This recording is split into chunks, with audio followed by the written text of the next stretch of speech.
அடியனுக்கு பகவானே குருவாக இருந்து தான் இந்த பாகவதத்தை புரிய வச்சான். எத்தனையோ விஷயத்தில் மகான்கள் வாக்கில் பாகவதம் கேட்பேன். ஆனால் நல்லா கேட்பேன். அது ரொம்ப நல்லா அருமையாக இருக்கும். ஆனால் சில விஷயத்தில் நம்ம படிக்கும்போது பகவானே நம்மளுக்கு புரிய வைப்பான். நம்மளுக்கு அதுக்கு விளக்கம் இல்லைன்னா, விளக்கத்துக்கெல்லாம் நம்ம பெரிய பெரிய புஸ்தகம்லாம் வச்சு படித்தோம்னா அது எனக்கு அப்படியே எனக்கு புரிஞ்சிக்கிறதுக்கு சக்தி இல்லை அப்படின்னு வேணால் சொல்லலாம். அதில் பெரிய பெரிய விளக்கங்கள்லாம் போட்டிருக்கு. இப்போது இஸ்கான் புக்ஸ்லாம் பார்த்தோன்னா 10ஆம் ஸ்கந்தத்துலாம் பார்த்தா இந்த முதல் ஸ்கந்தத்துலன்னு பார்த்தா பெரிய பெரிய விளக்கங்கள்லாம் கொடுத்துருக்கு. ரொம்ப அருமையாக இருக்கும் விளக்கங்கள்லாம். இல்லைன்னு சொல்ல வரல. ஆனால் அந்த ஸ்லோகத்துக்கான அர்த்தம் தமிழில் எளிமையான தமிழில் வந்து என்னென்னா சில இடத்துல கொஞ்சம் மிஸ்டேக் இருக்குது. நம்மளுக்கு அது மிஸ்டேக் இருக்குது. அது நம்மளுக்கு எப்படி சொல்கிறது, அது எனக்கும் சரியாக புரிஞ்சிக்க முடியல.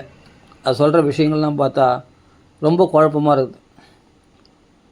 அப்போது பகவான்களை கேட்டேன். பகவானே, ஏன்னா நான் விளக்கமாக தெரிஞ்சுக்கணும் பாகவதம் அப்படின்னு ஆசைப்பட்டு தான் நான் பண்ணேன். புஸ்தகங்கள்லாம் வாங்கியிருக்கேன். எல்லா புஸ்தகமும் வாங்கியிருக்கேன். எல்லா புஸ்தகம் வாங்கி எல்லாம் இருக்குது. கீதா ப்ளஸ் எடிஷன் இருக்குது. அண்ணான்னா இது மயிலாப்பூரில் போட்டிருக்காரு இல்லையா, பாகவத சாரம். அவர் அண்ணான்னு ஒருத்தர், அவர் எழுதினவர். இந்த கிருஷ்ணபேமி அண்ணா இல்லை, அவர் ஒரு அண்ணா, அவர் எழுதியிருக்காரு அந்த சாரம். அது கொஞ்சம் எளிமையாக இருக்கும் புரிஞ்சா. ஆனாலும் வந்து என்னென்னா விளக்கமாக நம்மளுக்கு கிடைக்கணும் அப்படின்னு பார்த்தா நல்லா இஸ்கான் புக்கு தான் நல்லா விளக்கமாக இருக்குது. படித்து பார்த்தா அது எங்கெங்கேயோ போகுது. நம்ம மனசை வந்து நம்மன்னு சொல்லக்கூடாது, என்னுடைய மனசை வந்து அது புரிஞ்சிக்கிறான சக்தி கிடையாது எனக்கு, அவ்வளோதான்.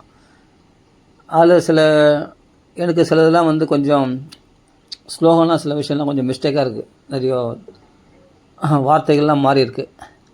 என்னடா அது நம்ம படித்தது வேறு மாதிரி இருக்குது, இது கொஞ்சம் வார்த்தைலாம் மாறி இருக்குது. சரி ஓகே அப்படின்னு படித்தா கூட அது விளக்கம்லாம் பெருசாக இருக்குது. ஆனாலும் நம்மளுக்கு அது எனக்கு அண்டர்ஸ்டாண்டிங் பண்ணுவேன். எனக்கு மந்தியாக நான் மந்த புத்தி படித்தவன். அது இங்கிலீஷில் தான் ஒரிஜினலாக கிடைக்கும். ஏன்னா இங்கிலீஷில் தான் அவர் எழுதினார். ஸ்ரீல பிரபுபாதா வந்து இங்கிலீஷில் எழுதினார். அதுதான் நல்ல பர்ஃபெக்டாக இருக்கும். இதை தமிழில் ட்ரான்ஸ்லேஷன் பண்ணும்போது கொஞ்சம் ரொம்ப இல்லை, கொஞ்சம் அங்கங்கே நிறைய மிஸ்டேக்ஸ் இருக்குது. அது வந்து நம்ம படிக்கும்போது சரியாக அது வார்த்தைகள்லாம் மாறி இருக்குது. ஒரு ஸ்லோகத்துக்கு அர்த்தம் வந்து வார்த்தைகள்லாம் அர்த்தம்லாம் மாறி இருக்குது. அது மட்டும் இல்லை, விளக்கங்கள்லாம் பார்த்தா வேறு மாதிரி இருக்குது விளக்கம்லாம். அது நம்மளுக்கு அது சரியாக அண்டர்ஸ்டாண்டிங் பண்ணிக்க முடியல. எனக்கு புத்தி இல்லை, அவ்வளோதான். எனக்கு வந்து அதை புரிஞ்சுக்கிற பக்குவம் இல்லை. அப்படின்னும் போது நாங்கள் என்ன பண்ணுறேன்னா, இவ்வளோ பெரிய விளக்கமான புஸ்தகம்லாம் படித்தா கூட நம்மளுக்கு புரிய மாட்டேன்றது. என்ன பண்ணுறது, பகவான்களை பிரார்த்தனை பண்ணேன். நான் இப்போ சொல்லலை, இது எப்போ நடந்ததுன்னா 10-15 வருஷத்துக்கு முன்னாடியே பகவான் அந்த இஸ்கான் புக்ஸ் அங்கே வாங்கி வச்சுருந்தேன் தமிழில். சில விஷயம் புரியுது, சில விஷயம் புரிய மாட்டேங்குது. சரி, இந்த விளக்கம்லாம் படித்தா புரியலையேன்னா பகவான் ஈஸியாக புரிய வைக்கிறேன். நீ ஏன் கவலைப்படுற, பகவான் எப்படி பாருங்கள், நீ ஏன் கவலைப்படுற, உனக்கு எந்த ஸ்லோகம் புரியல என் கையில் சொல்ல அப்படின்னு எனக்கு ஆச்சரியமாக இருக்குது. பகவான் நம்மளை பேசுவானான்னு கேட்டால் அதான் சொல்கிறார், புந்தியில் வைத்தடி போற்றுகின்றேனே அப்படின்னு நம்ம ஞானத்தில் பேசுவான் நம்ம கூட பகவான். அப்படி பேசும்போது அவன் விளக்கத்தை கொடுக்கும்போது நம்மளுக்கு ஈஸியாக புரியும். கண்ணை தந்து விட்ட மாதிரி இருக்கும். என்னென்னா உனக்கு எந்த ஸ்லோகம் புரியணும் அப்படின்னா. அப்போ இப்போ நான் சொல்கிறேன் பாருங்கள், இந்த கபில வாசுதேவத்தில் இப்போ முதல் ஸ்லோகம் என்ன சொல்லியிருக்கார் கபில வாசுதேவ உபதேசம். ஸ்ரீ பகவான் வாச்ச யோகா ஆத்தியாத்மிக பும்சாம் மதோ நிச்சயசாயமே அத்தியந்த உபரதி அத்த சுகசியச்ச அத்தியந்த உபரதி. இது சுகம் இது துக்கம்னு எதுவுமே தெரியக்கூடாதான். அதான் ஞானமா. ஃபஸ்ட் எத்தனை ஞான யோகத்தை சொல்கிறார். ஆத்தியாத்மிக பும்சாம் யோகா ஆத்தியாத்மிக பும்சாம் மதோ நிச்சயசாயமே, அதுதான் மோட்சத்தை அளிக்கக்கூடியது, ஞானம்தான். அந்த ஞான விஷயம் மோட்சத்தை அளிக்கக்கூடியது. சரி, இது துக்கம் சுகம்னு தெரியக்கூடாது, அது எப்படி இருக்க முடியும்? இதுக்கு விளக்கம் என்ன? இதுக்கு விளக்கம் போய் பார்த்தா புஸ்தகத்தில் இப்போது எனக்கு இங்கிலீஷ்லாம் அவ்வளோ தெரியாது. இங்கிலீஷ்லாம் ஓரளவுக்கு இங்கிலீஷ் வந்து டைரெக்டாக பிரபுபாதா எழுதுந்தால் அது ஓகே, அது நல்லா ஓரளவுக்கு அண்டர்ஸ்டாண்ட் பண்ணிக்கலாம். ஓகே, எனக்கு இங்கிலீஷ்லாம் அவ்வளோ புரியாது, தமிழ் தான் எனக்கு புரியும். அப்போ தமிழில் பார்த்தா வேறு மாதிரி என்னவோ போட்டிருக்கு, அது நம்மளுக்கு சரியாக புரியல, அவ்வளோதான். அப்போது என்னென்ன உனக்கு என்ன தெரியணும், இந்த ஸ்லோகத்துக்கு அர்த்தம் தெரியணும், அவள் தானே. என்ன ஸ்லோகம் சொல்லு பார்க்கலாம். அத்தியந்த உபரதிர் எத்திர துக்கசியச்ச சுகசியச்ச. இது சுகம் இது துக்கம்னு தெரியக்கூடாதான். அந்த நிலை சிந்திக்கணும், அதுதான் ஞான நிலை. அந்த நிலை என்ன அப்படின்னா, நீ ஒன்றும் இல்லை பரத யோகேஸ்வரர் பார்த்துக்கோ அப்படின்ட்டார். என்னடா அது பக்குனாச்சு. இது சுகம் துக்கம்னு தெரியாத நிலை, பரத யோகேஸ்வரர் பார்த்துக்கோ, சரித்திரம். அவள் தான் உனக்கு விளக்கம். அவள் தான் எவ்வளோ சிம்பிளாக விளக்கம் கொடுத்துட்டாரு. மகான்களுடைய சரித்திரம்தான் விளக்கமா. ஆஹா, இது நல்லா இருக்குது இந்த வியாக்கியானம். ஒவ்வொரு ஸ்லோகத்துக்கும் இது மாதிரி உனக்கு புரியாத ஞான விஷயங்கள்லாம் நீ ஈஸியாக மகான்களுடைய சரித்திரத்தை பார், இதை புரிஞ்சுக்கும். அப்போ யார் குருன்னா பகவானே குருவாக இருந்து சொல்லிக் கொடுக்குறான். எனக்கு யார் சொல்லிக் கொடுத்தா? பகவானே ஞான குருவாக இருந்து சொல்லிக் கொடுக்குறான். ஈஸியாக பார்த்துக்கோ. உனக்கு என்னென்னா அத்தியந்த உபரத்தில் அதில் சுகம், இது சுகம் துக்கம் எதுவுமே தெரியக்கூடாதுன்னா. ஆமாம், ருச்சி இல்லாத உணவு 3 நாள் பழுது கொடுப்பாங்களாம், அது கூட அமிர்தவத்தி அப்பியபாரதி சாப்பிட்டாராம். அப்படின்னா தேக பிரச்சனை இல்லை. அப்போ அந்த பரதயோகேஸ்வரர் அப்படி இந்த பின்னாக்கு கொடுத்தாங்களாம், அது கூட அமிர்தவத்தி அப்பியபாரதி. ஆமாம், சரி, காளி கோயிலில் அவர் வெட்ட போகிறாங்களே, கழுத்தை வெட்ட போகிறாங்கண்ணா, உடம்பு தானே வெட்ட, தௌல்யம் காசியம் தேகசிய தேகேன மே நசந்தி, ஏன்னா தேகத்துக்கு தானே தவிர மே நசந்தி எனக்கு கிடையாது அப்படின்னு சொல்கிறார் இல்லையா அவர் ரகுவண்ணத்தில் சொல்கிறார் இல்லையா. அப்போ அந்த இடத்துல பார்த்தா அப்போ அவருக்கு சுகந்துக்கம் தெரியல. அவருக்கு நல்லா சந்தனம் பூசுகிறாங்க, அவருக்கு ஆடை ஆபரணங்கள்லாம் போட்டுறாங்க, அப்படி அலங்காரம் பண்ணின்னு அவர் வந்து காளி கோயிலில் கொண்டு போகும்போது அப்போ அந்த ஆடை ஆபரணம் நல்லா அவருக்கு ஸ்நானம் பண்ணுறாங்க அப்படின்னா ரொம்ப சுகந்தமாக அவர் சந்தனம்லாம் பூசுகிறாங்க. அதில் ஒரு சந்தோஷமும் அடையலை. காளி கோயிலில் பலி கொடுக்கும்பொழுது அவரோட துக்கமும் அடையலை. ஏன்னா சந்தோஷம் துக்கம்ன்றதுலாம் தேகத்துக்கு மனசுக்கு தான், ஆத்மாவாகி எனக்கு கிடையாது. அப்படி அந்த நிலையில் வந்து நம்ம இப்போ உபதேசம் பண்ணுறது இருக்கட்டுங்க, ஒரு அனுபவத்தில் வரணும். மகான்களை பார், அதுதான் மகானுடைய சரித்திரம்தான் இந்த பாகவதத்துக்கு விளக்கம். ஈஸியாக புரிய வச்சார் பகவான். அப்போ தான் கிருஷ்ணா நீ தாண்டா குரு, உன்னை விட்ட சிறந்தவர் யாரா கிடைப்பாங்க. அப்போ எவ்வளோ ஈஸியாக புரிய வைக்கிறான் பார் பகவான். இதுக்குன்னா விளக்கம் கிடையாது, அவள் தானே. அத்தியந்த உபரதி எத்த துக்கசேச்ச சுகசேச்ச. அப்போ என்னென்னா இது சுகம்னு தெரியக்கூடாதான், மான அவமானம் தெரியக்கூடாதான், துக்கம்னு தெரியக்கூடாது, எதுவுமே தெரியக்கூடாதான். அது எப்படி இருக்க முடியும்னா பரதயோகேஸ்வரர் பார், அவர் எப்படி இருந்தாருன்னு. அதே மாதிரி பிக்ஷுகீதையில் பார், மனசு தானே காரணம், மனசு தானே. இப்போது அவர் அவமதிக்கிறாங்க பிக்ஷுவை. அந்த பிக்ஷுகீதையெல்லாம் நம்ம படிச்சிருக்கோம், அந்த கதையெல்லாம் நம்மளுக்கு ஏற்கனவே கேட்டிருக்கோம், நம்ம படிச்சிருக்கோம் அந்த கதையெல்லாம். அதெல்லாம் படித்ததுனால ஓரளவுக்கு அந்த கதைகள் இல்லை. அப்போனா ஒருத்தர் அவமதிக்கிறாங்க, தவடியில் அடிக்கிறாங்க அவரை, பிக்ஷுவை. அப்படியே அவர் வந்து அவமதிக்கிறாங்க, எல்லாம் பண்ணுறாங்க. அதே சமயத்தில் செல்வம்லாம் அவர் கைவிட்டு போச்சு. அது சமயத்தில் ஒரு இடத்துல அவருக்கு நல்லா சாப்பாடு போட்டு அவரை ஆதரிக்கிறாங்க, அதுக்கும் சந்தோஷம் அடையலை. அதே சமயத்தில் அவர் அவமதிக்கும் போதும் அதனால் துக்கப்படலை அந்த பிக்ஷுக்கு இதில் பார்த்தா. அதே மாதிரி பரதயோகேஸ்வருக்கு நல்ல வஸ்திரபூஷணங்கள்லாம் போடும்போது சந்தோஷப்படலை. அதே மாதிரி கோயிலில் வந்து தன்னை வெட்ட வரும்போது அவர் பாட்டு கவலைப்படாமல் அப்படியே தலையை நெட்டின்னு இருக்கார் அவர் பாட்டுக்கு. எப்படி இருக்க முடியும்னு அதுதான் மகான்கள். அது பிறகு வந்து காளி வந்து பிரசன்னமாகி அவரை காப்பாற்றிட்டாரு. அப்பா காளிதேவி நீ என்னை காப்பாற்றினியே, ரொம்ப சந்தோஷம், ரொம்ப ரொம்ப தேங்க்ஸ் அப்படின்னு ஒரு தேங்க்ஸ் கூட சொல்லலையா காளிதேவிக்கு. ஏன்னா எது சுகம் எது துக்கம், தேகத்துக்கு என்னமோ வர மாதிரி இருந்தது, கடைசியில் அந்த தேகத்தை காப்பாற்றினாவோ அவ்வளோதான். அது பாட்டுக்கு எதையோ காப்பாற்றினா எதையோ பண்ணாங்க, நான் ஏன் தேங்க்ஸ் சொல்லணும்? ஏன்னா தேகமே நான் இல்லையே, தேகத்தை ரட்சித்ததுக்காக நான் ஏன் தேங்க்ஸ் சொல்லணும் அப்படின்னு இருக்காருன்னு சொன்னால், அப்போது அவள் காப்பாற்றினாலும் சந்தோஷமும் அடையலை, அவள் வெட்ட வராங்கன்னு துக்கமும் அடையலை பரதயோகேஸ்வரர். ஆஹா நல்லது. அப்போது பகவான் சொல்லி கொடுக்குற விளக்கம் வந்து இப்போ நான் எனக்கு பகவான் 1 ஹவராக உட்கார வச்சு இது சுகம்னா என்ன துக்கம்னா என்ன, இதுலேருந்து எப்படி வெளியே வருது, நீ ஆத்மா இந்த உடம்பு இல்லை முதல் புரிஞ்சிக்கோ. அதே சமயத்தில் இது சுக துக்கம்னு ஏன் தெரியுதுன்னா இந்த மனசு நீயா இருக்குது நினைக்கிறதுனால, அப்படி இப்படின்னு பெருசு பெருசாக விளக்கம் கொடுத்தாரா? இல்லை, சுலபமாக ஒரே வார்த்தை தான், நீ போய் பரதயோகேஸ்வரர் சரித்திரத்தை பார்த்துக்கோ, முடிஞ்சு போச்சு கதை. இவ்வளோ தான் விளக்கமே பகவான் கொடுத்த விளக்கம் எனக்கு இந்த ஸ்லோகத்துக்கு. அப்போ இந்த ஸ்லோகத்தை சுகம் துக்கம் தெரியக்கூடாது, அவள் தானே, நீ பரதயோகேஸ்வரர் சரித்திரத்தை பார்த்துக்கோ, ஈஸியாக புரியுது. இதுக்கு மேலே என்ன விளக்கம் வேணுங்க? பகவான் கொடுக்குற விளக்கம் தான் கண்ணை திறந்து விட்ட மாதிரி இருக்கும். மற்ற விளக்கங்கள்லாம் குழப்பத்தை உண்டாக்கக்கூடியதாக இருக்கும். நான் புஸ்தகங்கள்லாம் படிச்சிருக்கேன், எல்லாமே படிச்சிருக்கேன், தமிழில் படிச்சிருக்கேன், அதில் தமிழில் இங்கிலீஷில் கூட ஓரளவுக்கு புரியும், அவ்வளோதான். அது படித்தேன். எல்லாமே வந்து என்னென்னா எங்கெங்கேயோ கொண்டு போகுது. அந்த ஸ்லோகம் இந்த ஸ்லோகத்துக்குலாம் நிறைய அவங்களுக்கு என்ன தெரிஞ்சுதோ அந்த ஸ்லோகம்லாம் நிறைய, இப்போ பகவத்கீதை ஸ்லோகம் அதுக்கு இதுக்கு எல்லாம் உதாரணம் கொடுப்பாங்க எல்லாம். ஆனால் தெளிவு கிடைக்காது. தெளிவு என்னென்ன, ஈஸியான மகானுடைய சரித்திரம் தான் தெளிவு. நீங்கள் மகானுடைய சரித்திரங்களை படிச்சிட்டிங்கன்னா நீங்கள் எல்லா ஆத்ம யோகத்தையும் படிச்சுட்டுவீங்க. ஞான பக்தி எல்லாமே. பக்தினா என்னென்ன மகான்களை பார்த்தா தான் தெரியும், அண்ணாவை பார்த்தா தெரியும் பக்தினா என்னென்னு. அப்படி சொல்லும்போதே அந்த சைதன்ய மகாபிரபு சரித்திரம் சொல்லும்போதே கண்ணில் மலமலன்னு தண்ணி வரும். அதான் பக்தின்னு பேர். வேறு என்ன பக்தினா? ஈஸி, ரொம்ப ஈஸி, சிம்பிள். இவ்வளோ எளிமையாக நம்ம கபில உபதேசம் புரிஞ்சிக்க முடியும்னு நான் நினச்சி கூட பார்க்கல. பகவான் உபதேசம் பண்ணது. அடுத்தது பாருங்கள், மனசு வந்து இது வந்து தாய்க்கு சொல்கிறார் கபில வாசுதேவர். அம்மா அத்தியந்த உபரதில் எதுவோ அதுதாம்மா ஞானம்னு பேர் அப்படின்னு சொல்கிறார். சரி, ஓகே. அடுத்து சொல்கிறார், மனசு சரி எதனால் பந்தப்படுது அப்படின்னா, சேத கல்வஸ்ய பந்தாய முக்தையே ச ஆத்மனோமதம் குணேஷு சக்தம் பந்தாய ரதம் வா பும்சி முக்தையே. பகவானிடத்தில் திருப்பினா அது மோட்சத்துக்கு காரணமாக அமைதான் அந்த மனசு. இது நம்மளுக்கு ஈஸியாக புரியுது. குணேஷு முக்குணங்களில் வந்து நம்ம மனசு மாட்டிக்கிச்சுன்னா நம்மளுக்கு பந்தத்துக்கு காரணமாக அமையுது. இது நல்லா புரியுது. ஆனால் இது எப்படி, இதுக்கு ஒரு விளக்கம் வேணும் இல்லையா? நல்லா பாரு, அஜாமிளன் என்ன ஆனா அந்த ஸ்திரீ சங்கத்தினால தன் சாஸ்திர சாமர்த்தியத்தினால எவ்வளோ பிரயத்தனம் பண்ணாலும் ஞான விஷயம்லாம் தெரியும், அவருக்கு எல்லாமே தெரியும், படித்து கூட பிரயோஜனம் இல்லை. அவ்வளோ படித்து அனுபவத்தில் இல்லாததுனால அஜாமிளன் என்ன பண்ணான், அந்த வேசியா சங்கத்தில் அவளுடைய அழகில் வாங்கிட்டான். அதுதான் பந்தம்னா. எப்படி பந்தம் உண்டாகுதோ இப்படி தான் பந்தம் உண்டாகும்.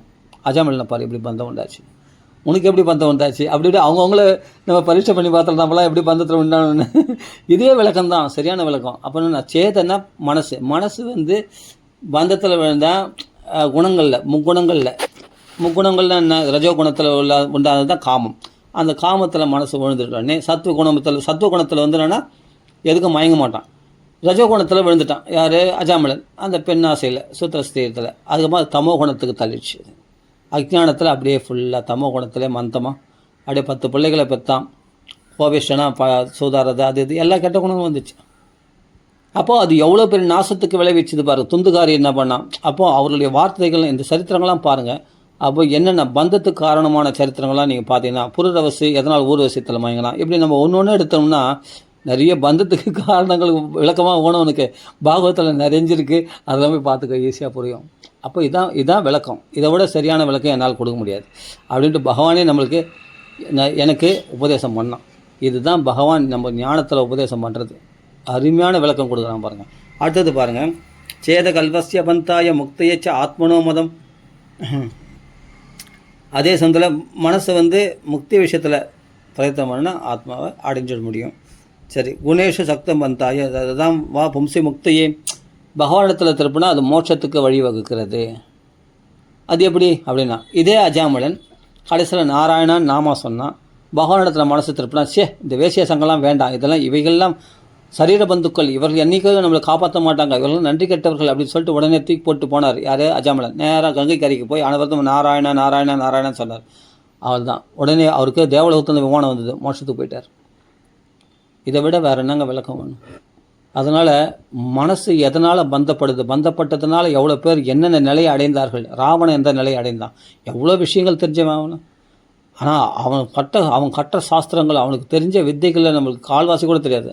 நான் யார் வேணாலும் இருக்கட்டும், எப்படிப்பட்ட பிராமணர்களானா இருக்கட்டும், ஆனால் அவனுக்கு அந்த ராவணனுக்கு தெரிஞ்ச விஷயத்தில் இன்றைக்கி இருக்கிற பிராமணர்களுடைய யார் வேணா இருக்கட்டும், ஆனால் அவனுக்கு அவ்வளோ விஷயங்கள் தெரியும். அவ்வளோ விஷயம், எல்லா கலைகள்லையும் வித்வான் அவன். ஒரு வீணை வாசிக்கிறதுலேருந்து இதுலேருந்து வேதங்கள்லேருந்து எல்லாமே 4 வேதங்களை அவன் அத்தியனம் பண்ணி எல்லாமே அவனுக்கு எல்லா ஸ்காலர் அவனுக்கள் இருக்குது. எல்லா ஸ்கில்லும் எல்லா விதமான திறமைகளும் அவனுக்கள் இருக்குது. அதில் வந்து அவனை மாதிரி வேதம் வாசிக்கிறவங்க கிடையாது. அவனுடைய சாமகானத்தில் மயங்கி பகவானே சிவபெருமானே அனுகிரகம் பண்ணியிருக்கார் பிரத்யட்சமாகி. அப்படின்னா பார்த்துங்க, அப்போ எந்த அளவுக்கு வேதம் வாசிச்சிருக்கான் அப்படின்னு. அப்போ அப்படியே சாமகானம் பாடியிருக்கான், சிவபெருமானை சந்தோஷப்படுது. அதே சமயம் ஆத்மலிங்கத்தையே வாங்கியிருக்கான். அப்படின்னா நம்ம எதுக்கு சொல்ல வரோன்னா, அவ்வளோ விஷயங்கள் தெரிஞ்சிருந்து கூட மனசானது ஒரு க்ஷணம் இன்னொருத்தரோட மனைவி ஆசைப்பட்டதுனால என்னன்னா அழிஞ்சான் இல்லையா? தப்பு தானே அது.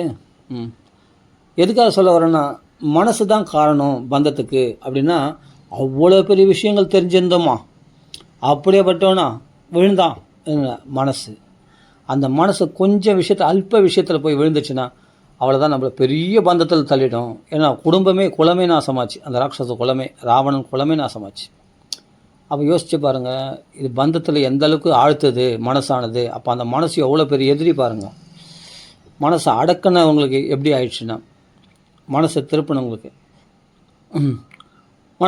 சனகாதி முனிவர்கள் என்னன்னா, பிறந்தது முதல் கொண்டே அனவரதம் லீலாம்பிரத ரசோன்மத்தாக கதாமாத்திரைக்கு எப்பொழுதும் மனசு கிருஷ்ண பக்தியிலே சஞ்சரிக்கிறது. அவர்கள் கொஞ்சம் கூட அந்த காம லேசம், அந்த பெண்ணாசை அவர்கள் இல்லாமல் இருந்தாலும் அப்படி நித்திய பிரம்மச்சாரியில் எப்படி இருக்க முடியும்னா மனசு தான் காரணம். அந்த மனசு சதா வைகுண்ட நிலையா ஹரிகீர்த்தன தத்பராக லீலாம்பிரத ரசோன்மத்தாக கதாமாத்திரைக்கு. இதை விட வேறு என்னங்க யோசிச்சு பாருங்கள், விளக்கம் வேணும். அதனால் மகானுடைய சரித்திரங்கள் தான் சரியான விளக்கம். அப்போது மனசு வந்து பகவானிடத்தில் திருப்பந்தால் அப்பா சொன்ன பேச்சு கேட்கணும். சிருஷ்டி தொழிலில் ஈடுபட சொன்னார் யார்? பிரம்மதேவர். ஆனால் ஈடுபடலை. பிதா நசஸ்யாத்து ஜனனி நசஸ்யாத்து அப்படின்னா பிதா இல்லை. ஏன்னா மோட்ச வழியை காட்டல்னா பிதா இல்லை அப்படின்னா அந்த பேச்சை புறக்கணிக்கலாம்னா புறக்கணிக்கலாம். பிரம்மதேவர் சொன்ன வார்த்தையை மீறி தான் அவர் பாட்டுக்கு பிரம்மச்சரிய விரதத்தை கடைப்பிடித்து பகவத் பக்தியில் ஈடுபட்டார்கள். அப்போ மனசு தானே காரணம். அப்போ என்னென்ன ரதம் வா பும்சி முக்தையே, ரதம் வாடா பகவானிடத்தில் பட்டுத்தல் வைத்தால் அது மோட்சத்துக்கு வழி அமைச்சிடும். அதான் சதா வைகுண்டம், எப்பொழுதும் வைகுண்டவாசிகளாக இருக்கிறார்கள் சனகாதி மனிதர்கள். அவர்கள் முக்தாத்மாவாக சஞ்சரிக்கிறார்கள். அப்போ அதே மாதிரி தான் சுகாச்சாரியார் அனவரதம் கிருஷ்ண பக்தியில் தலைக்கிறார். சனை படன்னு அவர் முக்தாத்மாவை சஞ்சரிக்கிறார். பரிசுத்தம் அதுதான். பகவத் விஷயத்தில் மகான்களுடைய சங்கத்தில் இருந்து பாகவதம் கேட்டார், மோட்சம் அடைந்தார். அப்போ மனசு தான் பந்தத்துக்கு காரணம். ராவணன் மாதிரி கொஞ்சம் தவறிட்டோம்னா, அஜாமலன் மாதிரி தவறிட்டோம்னா அடிபாதாளத்தில் கொண்டு போய் தள்ளிட்டோம்.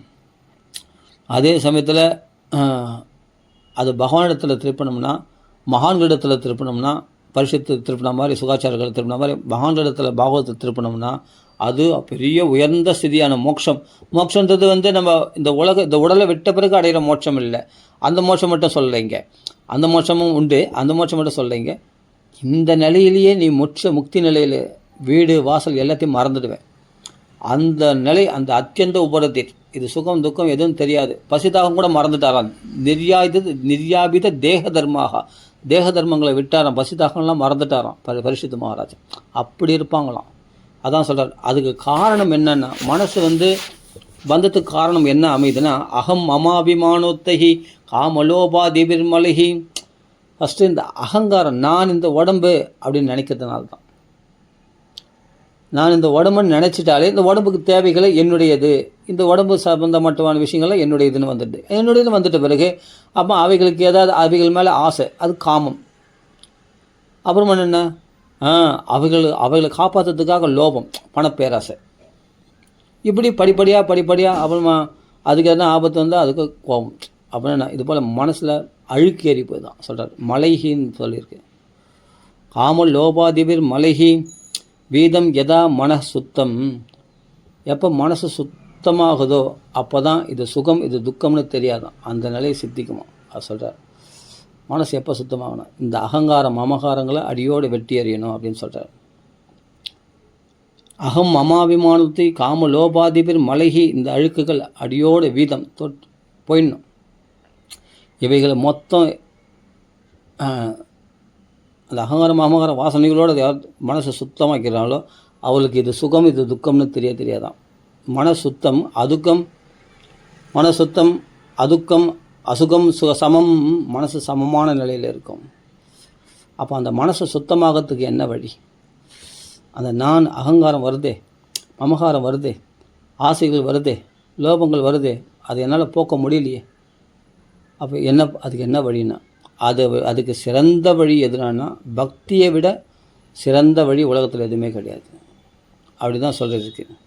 ந யுஜ்யமானையா பக்தியா பகவத் அகிலாத்மனி சதுஷோ அஸ்தி சிவபந்தா யோகினாம் பிரம்மசித்தையே. அருமையான ஸ்லோகங்கள் இதெல்லாம். அப்போ மனசை சுத்தமாகிறதுக்கு இதை விட பெரிய ஒரு உபாயம், பக்தியை விட மங்களகரமான பாதை கிடையவே கிடையாது. அதுவும் சுலபமான வழி கிடையவே கிடையாது. ரொம்ப பவர்ஃபுல்லான வழி கிடையவே கிடையாது. வேறு எதுவும் கிடையாது.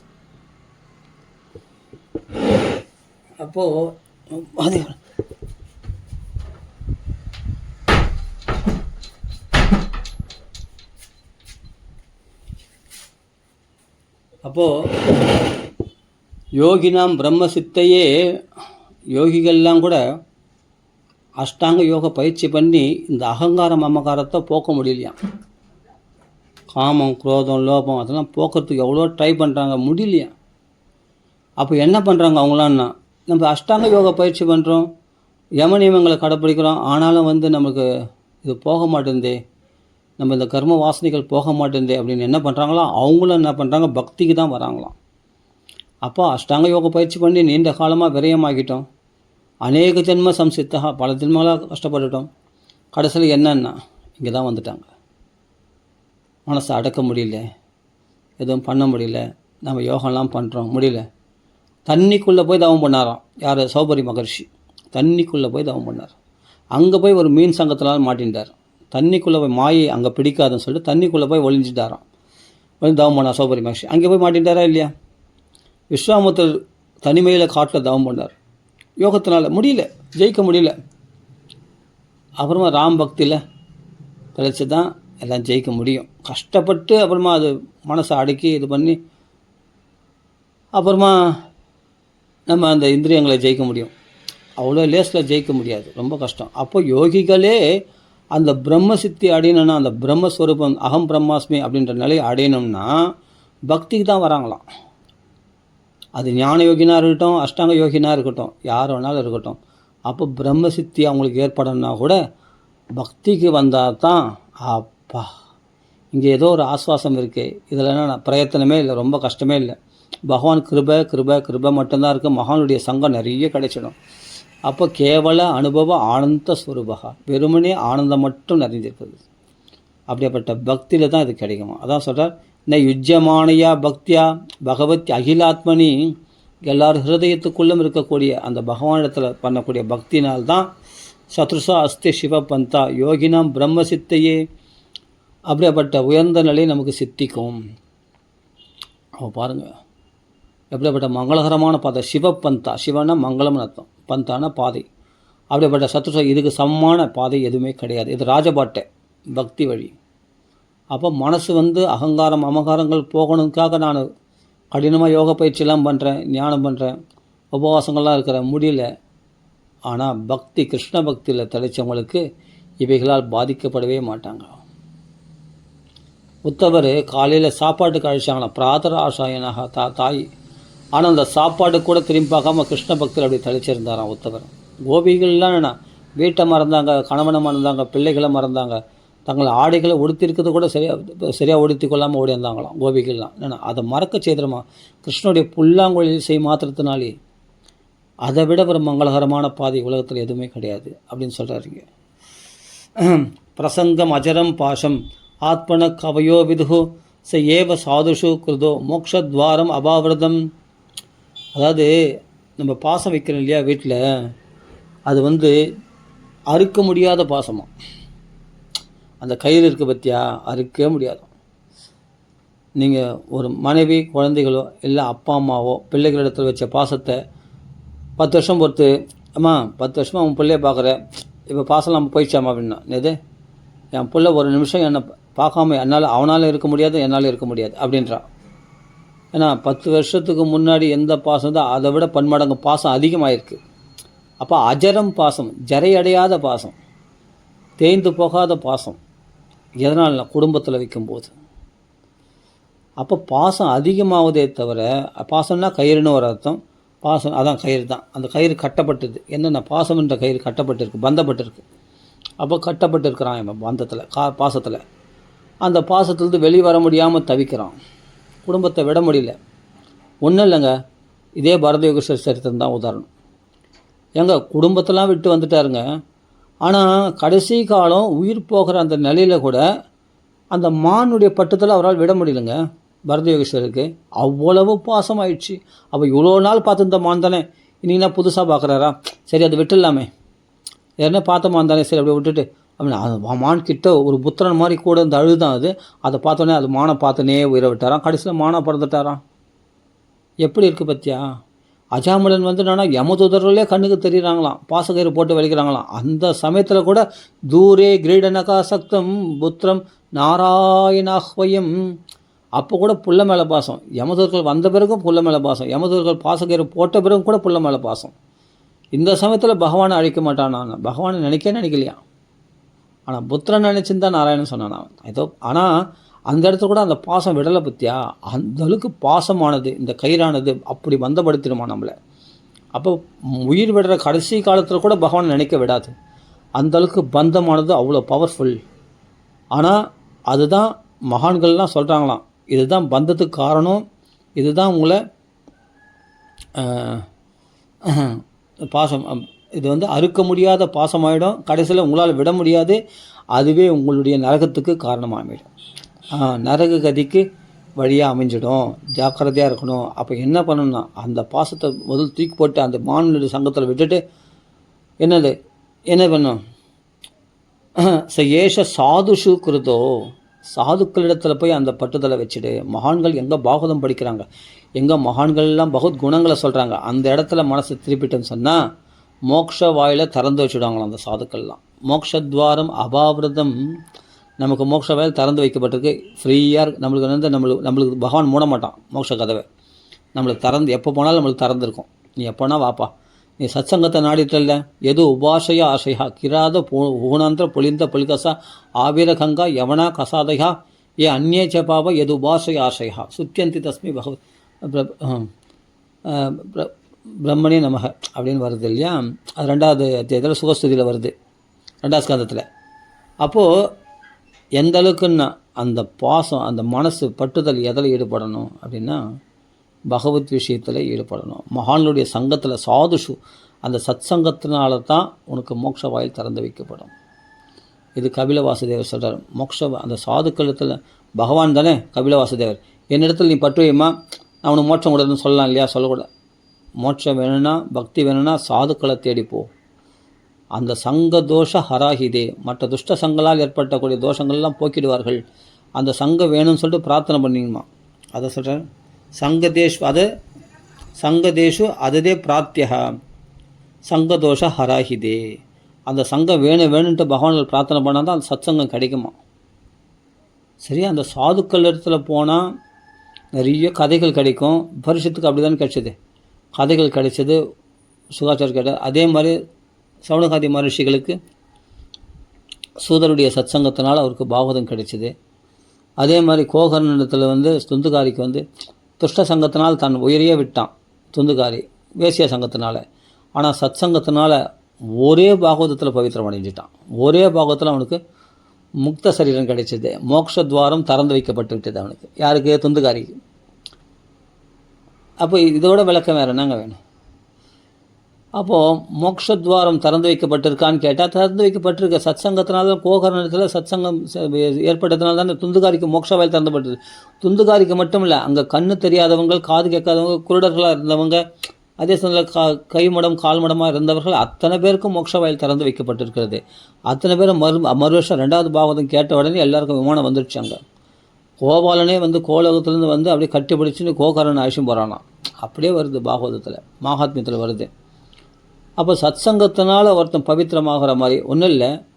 இவன் பிராச்சீன பர்கிஸ் மகா கர்மடனாக இருந்துட்டான். அவன் கர்மான்னு கர்மாவில் உழண்டு கொண்டு இருந்தான். ஒரே ஒரு சத்சங்கம், நாரதருடைய சத்சங்கம் எடுத்துக்கொண்டான். அடுத்த க்ஷணத்தில் அவனுக்கு புரஞ்சன வாக்கியானு கேட்டான். அவன் மோட்ச வாயில் திறந்து வச்சுச்சு அவனுக்கு. அவன் முக்தி அடைஞ்சிட்டான், மோட்சத்துக்கு போயிட்டான். அப்போ மகான்களுடைய சங்கம் க்ஷணசங்கேன சாதுஷு. அப்படியேப்பட்ட யமதூதர்களே வந்துட்டாங்க அந்த சமயத்தில் அஜாமலனுக்கு, விஷ்ணு தூதர்களால் உபதேசிக்கப்பட்டு மோட்சத்துக்கு போயிட்டான். அதான் சாது சங்கம் தான் ரொம்ப ரொம்ப விசேஷம். அதனால் நிறைய சொல்லலாம் இது மாதிரி. அப்போ கோபிகளே சேர்ந்தால் சாது சங்கங்கள் தான். அதனால் உத்தவருக்கு ரொம்ப சந்தோஷம் அடைந்தார். அவர்கள் மோட்சத்வாரம் அபாவிரதம். சரி, அந்த சாதுக்கள் எப்படி இருப்பாங்க? ஏவ சாதுஷு கிருதோ மோட்சத்வாரம் அபாவிரதம். அந்த சாதுக்கள் எப்படி இருப்பாங்களா? அதை வேணால் நான் சொல்கிறேன். அவர் கருப்பாக இருப்பாங்களா, நெட்டையாக இருப்பாங்களா, குட்டியாக இருப்பாங்களா, சிவப்பாக இருப்பாங்களா, ஒல்லியாக இருப்பாங்களா, குண்டாக இருப்பாங்களா, குள்ளமாக இருப்பாங்களா, உயரமாக இருப்பாங்களா, ஆணா பெண்ணா, எப்படி இருப்பாங்க சாதுக்கள்? சாதவகா சாது பூஷணாக, சாதுவர்கள் சாது தன்மைகளையே அலங்காரமாக கொண்டிருப்பார்கள். அது என்ன அப்படின்னா திதிக்ஷவகா, எவ்வளோ சிரமங்கள் வந்தாலும் பொறுத்து கொள்பவர்கள். ஏன்னா இந்த தேகத்தை தானே அது சிரமங்களை கொடுத்தது, மனசை தானே, எனக்கு கிடையாது அப்படின்னு இருப்பாங்களாம். பிக்ஷுகீதையில் பார்த்தா தெரியும், பரத யோகேஸ்வரரை பார்த்தா தெரியும், சனகாதி மன்னர்களை பார்த்தா தெரியும், நாரதரை பார்த்தா தெரியும், பகவானே பார்த்தா தெரியும். நிந்தனஸ்தவ சத்காரான் ஞக்காராத்தம் கலேவரம். அவ்வளோ நிந்திச்சானே சிசுபாலன், ஆனால் அவனுக்கு மோட்சம் கொடுத்துட்டார். ஏன்னா அந்த நிந்தனையினால் பாதிக்கப்படலை. பகவானுக்கு கோபமோ பட்டதெல்லாம் கிடையாது. அவ்வளோ கோபிகள் இடத்துல விட்டு வந்துட்டான்னு, கோபிகள் இடத்துல ஆசையும் கிடையாது பகவானுக்கு. அதே சமயத்தில் சிசுபாலன் இடத்துல கோபமும் கிடையாது. தன்னை நிந்திச்சாலும் சரி அவனுக்கு உயர்ந்த பதவி கொடுத்தார். யார்? பகவான். அதை விட வேறு என்னங்க பிரமாணம் வேணும்? இதெல்லாம் மகான்களை பார்க்கணும், பகவானை பார்க்கணும். மகான்கள் மாதிரியே பகவான் இருப்பான், பகவான் மாதிரியே மகான்கள் இருப்பாங்க. அதே மாதிரி தான் காளி கோயிலில் உட்கார வைக்கும்போது அவருக்கு எந்த அவமதிப்பும் இல்லை. துஷ்டர்களால் அவமதிக்கப்படும் போது ரிஷபதேவருக்கு எந்த ஒரு அவமானமும் இல்லை. அப்போல்லாம் சரித்திரங்களை பார்க்குறோம் இல்லையா. சதாசிவ பிரம்மேந்திரால் கையை வெட்டினா கூட தெரியல அவருக்கு. அப்புறம் எடுத்து ஒட்ட வச்சு ஓட்டிங்க போயினேன்றார் பாட்டுக்கு. அந்த வெட்டினவன மிளைய சின்னத்தில் ஒரு கோபம் கூட படலை, ஒரு வார்த்தை கூட பேசலை. அவர் பாட்டுக்கு மானச சஞ்சரே பிரம்மணி மானச, அந்த மனசெல்லாம் கிருஷ்ண இடத்துல சஞ்சாரம் பண்ணவருக்கு. கிருஷ்ண பக்தியில் தலைக்கிறவங்களுக்கு தேகாபிமானம் விட்டு போயிடுச்சு பத்தியா. கிருஷ்ணன் உள்ளே வந்துட்டானா தேகாபிமானம் வெளியே போயிடுமா. அந்த அகங்காரம் அமகாரம் அகம் மமாபி மானோத்தகி, அந்த அபிமானம் இருக்கே தேகாபிமானம்ப்பா, அவ்வளோ லேசில் விட முடியாது. நீ அஷ்டாங்க யோக பயிற்சினா அது சொல்கிற பிரம்ம சித்தியே, பிரம்ம யோகிகள்லாம் கூட அஷ்டாங்க பயிற்சி முடியாததால பக்திக்கு வராங்க. பக்திக்கு வந்த பிறகு தான் ஈஸியாக விட முடியுதான். இந்த கிருஷ்ண கதைகளை கேட்கும்படி தான். இதுதான் இதுதான் கபில வாசுதேவர் சொல்கிறார். பிரபு சொல்கிறார், அவர்கள் எப்படி இருப்பாங்கன்னா திதிக்ஷவகா, எல்லா சிரமங்களையும் பொறுத்து கொள்ளக்கூடியவர்களாக இருப்பார்கள். காருணிக்காக, தன்னை அவமதிக்கிறவரிடத்தில் கூட தனக்கு துவேஷம் பாராட்டுறதை விட கருணை காட்டக்கூடியவர்களாக இருப்பாங்களா அவங்க. அப்போ எப்படிப்பட்ட மகாத்மாக்களாக இருப்பாங்க பாருங்கள். தன்னை துவேஷிக்கிறவர்கள் தன்னை அவமதிக்கிறவங்களிடத்தில் கூட கருணை காட்டக்கூடியவர்களாக இருப்பாங்களாம். அப்போது கழுத்தில் பாம்பு போட்டு வந்துட்டார் பரிசுத்த மகாராஜா. தன்னை அவமதித்தான், என் கழுத்தில் போய் பாம்பு போட்டானே, அவன் ஒரு சத்திரியன், நான் ஒரு பிராமணன், நான் எப்படிப்பட்ட யோகேஸ்வரன் அப்படின்னு சொல்லிட்டு உடனே நீ கொடுத்த சாபம் கரெக்டு தான் அப்படின்னு சொல்லலை சமிக்க மகரிஷி. அவன் மகானுக்கு தன்னை அவமதி பறித்து கூட அவனுக்கு சேமம் ஏற்படட்டும், அவன் ஒரு பரிகாரத்தை தேடிக்கிட்டோம், உடனே போய் சொல்லு அப்படின்னு சொல்லி சிஷியனை விட்டு அனுப்புகிறார். ஏதாவது பரிகாரத்தை தேடிக்கிட்டோம் அப்படின்னு. தன்னை அவமதிச்சானே, இப்போ கழுத்தில் செத்த பாம்பு போட்டானே, அதெல்லாம் அவன் நினைக்கவே மாட்டாங்களாம் மகான்கள். சப்தா ஷிப்தா ஹதாபி ந பிரகுர்வந்தி, பதில் செய்ய மாட்டாங்களாம். அவங்க எப்படின்னு தன்னை அவமதிக்கப்பட்டால் கூட பதில் செய்ய மாட்டாங்க, அவங்களுக்கு சேமத்தை தான் விரும்புவாங்களாம். அப்போ பாருங்கள், அந்த பரிசுத்துக்கு ஏதாவது பரிகாரம் தேடிக்கிட்டோம், உடனே போய் சொல்லுன்னு சொல்லிட்டு சிஷியனை விட்டு அனுப்புகிறார் அந்த சமிக மகரிஷி. அப்படி தான் நம்ம மகான்கள் இருப்பாங்க. காருணிக்காக, அந்த கருணை உள்ளவர்களாக இருப்பார்கள். தன்னை அவமதித்தான் யார், அந்த நலகூபரம் மணிக்கிறவன் 2 பேரும் மதுபானம் சாப்பிட்டு நாரதரையே பரிகாசம் பண்ணிக்கிட்டு நாரதர் மேலே வந்து விழுந்தாங்க. நாரதரையே பரிகாசம் பண்ணாங்க. அப்போ அவர் உடனே சபிச்சிட்டார். சபிக்கலை, என்னென்னா பெரிய அனுகிரகம் பண்ணிட்டார். கோகுலத்தில் பிருந்தாவனத்தில் நீங்கள் மரமாக போக கடவீர்கள். ஏன்னா கிருஷ்ணலீலைகளை பாருங்கள், கிருஷ்ணலீலைகளை பாருங்கள், நீங்கள் உன்னத ஸ்திதி அடையுங்கள் அப்படின்னு உடனே அவர்களுக்கு பெரிய அனுகிரகம் பண்ணார். தன்னை அவமதித்தவங்களுக்கு கூட பெரிய அனுகிரகம் பண்ணார் நாரதர். தக்ஷன் தன்னை சபித்தான், ஆனாலும் பதில் சாபம் கொடுக்கல. ததாஸ்தோன்னு அதை ஏற்றுண்டார், அந்த சாபத்தை ஏற்றுண்டார். மகான்கள்லாம் அப்படி தான் அப்படியே கருணை ஹிருதயம் உடையவர்களாக இருப்பாங்களா மகான்கள்லாம். அப்போ தன்னை வழிபறி செய்து வந்த அப்படியேப்பட்ட வால்மீகி இடத்துல கூட ராமநாம உபதேசம் பண்ணி அவரை சிறந்த மகாத்மா மாற்றிட்டார். தன்னை கொள்ளடிக்க வந்த அப்படியேப்பட்டவரோட அதான் மகான்கள். அப்போ தன்னை பல்லக்கு தூக்க வச்ச அப்படியேப்பட்ட ரகுவரனுக்கு கூட பெரிய கருணை காட்டார். பெரிய ஞானோபதேசமே பண்ணுறார் அவருக்கு. அப்பா அகோவித கோவித வாதான்னு உனக்கு விஷயம் தெரில, நான் சொல்கிறதையாவது கேளு. வினா மகத்பாத ரஜோபிஷேகம், மகான்களுடைய பாதத்தில் விழு, உனக்கு ஞானம் சித்திக்குன்னு சொல்லிட்டு ரகுவரனுக்கு தன்னை பல்லக்கு தூக்க வச்சனுக்கு அவ்வளோ நன்மைகள் பண்ணுறார். அப்படிப்பட்ட உபதேசம் பண்ணுறார். அதான் காரணிக்காக கருணா ஹிருதயம் உடையவர்கள் மகாத்மாக்கள். அதுதான் இங்கே சொல்கிறார். திதிக்ஷபா காரணிகா சுஹൃதா சர்வதேகினாம், எல்லா ஜீவராசிகளும் அவர்கள் நலனை விரும்புகிறார்கள். அவர்கள் எப்படியா நல்லா ஆகிடுவாங்களா, அவர்கள் நல்ல கதிக்கு போவாங்களா, அவர்கள் நல்ல நிலையை அடைவார்களா, அவர்கள் உன்னத ஸ்திதி அடைவார்களா, அப்படி நல்லது தான் நினைப்பாங்களே தவிர கெட்டதுன்றது அவங்களுக்கு தெரியவே தெரியாது. பலனை எதிர்பார்க்காத நன்மை செய்வார்களாம். சுஹൃத்துன்னா நன்மை விரும்பி நலன் விரும்பி மட்டும் இல்லை, பலனை எதிர்பார்க்காத நலன் விரும்பி. அது கிருஷ்ணன் தான்.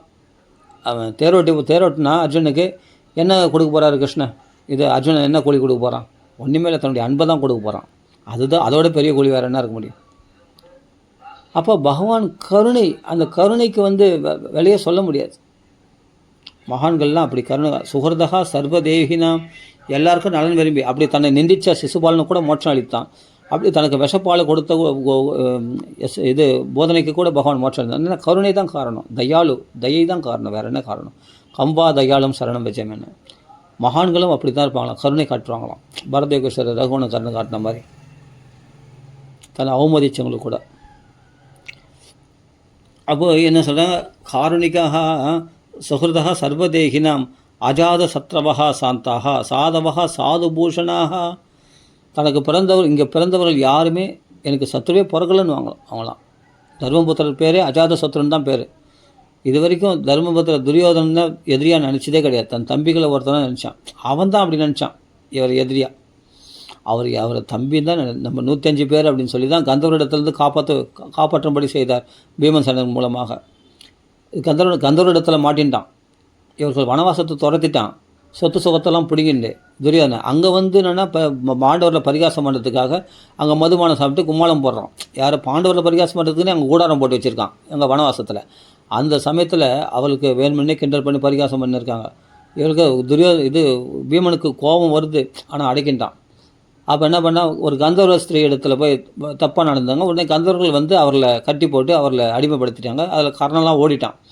துரியோதனை மட்டும் மாட்டின்ற போது அப்போ என்ன சொல்கிறார், அப்போ கந்தர்வர்கள்லாம் வந்து பயங்கரமானவர்கள், நீங்கள் பாண்டவர்களுக்கு பரிகாசம் பண்ண வாங்கி வந்திருக்கீங்க, அதில் எங்கள் ஸ்திரீகளை போய் நீங்கள் அவமதிக்கிறேன் அப்படின்னு சொல்லி மதுபானம் பண்ணால் உங்களுக்கு கண்ணுமனு தெரியாதா அப்படின்னு சொல்லி கந்தர்வர்கள்லாம் அவர்களை பிடிச்சி கட்டிட்டாங்க. யாரை துரியோதனாதிகள்லாம்.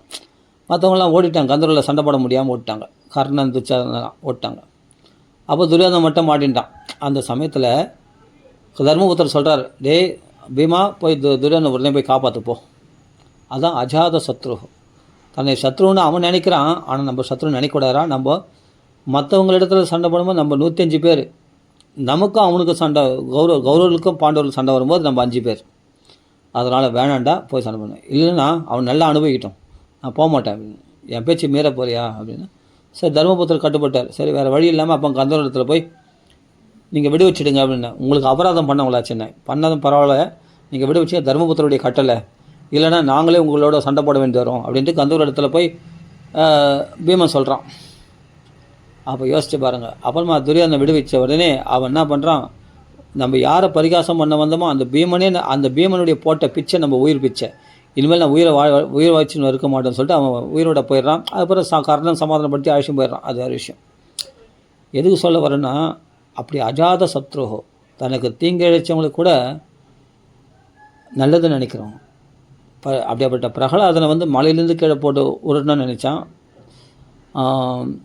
நெருப்பில் போட்டு எரிக்கணும்னு நினச்சான் இரணிகசிபு. கடைசியில் இரணிகசிபு இரணிகசிபு தெரியாமல் தப்பு பண்ணிட்டார், அவர் மோட்சம் அடையணும், அவர் நல்ல கதி கிடைக்கணும் அப்படின்ட்டு பகவான்கள் பிரார்த்தனை பண்ணுறார்.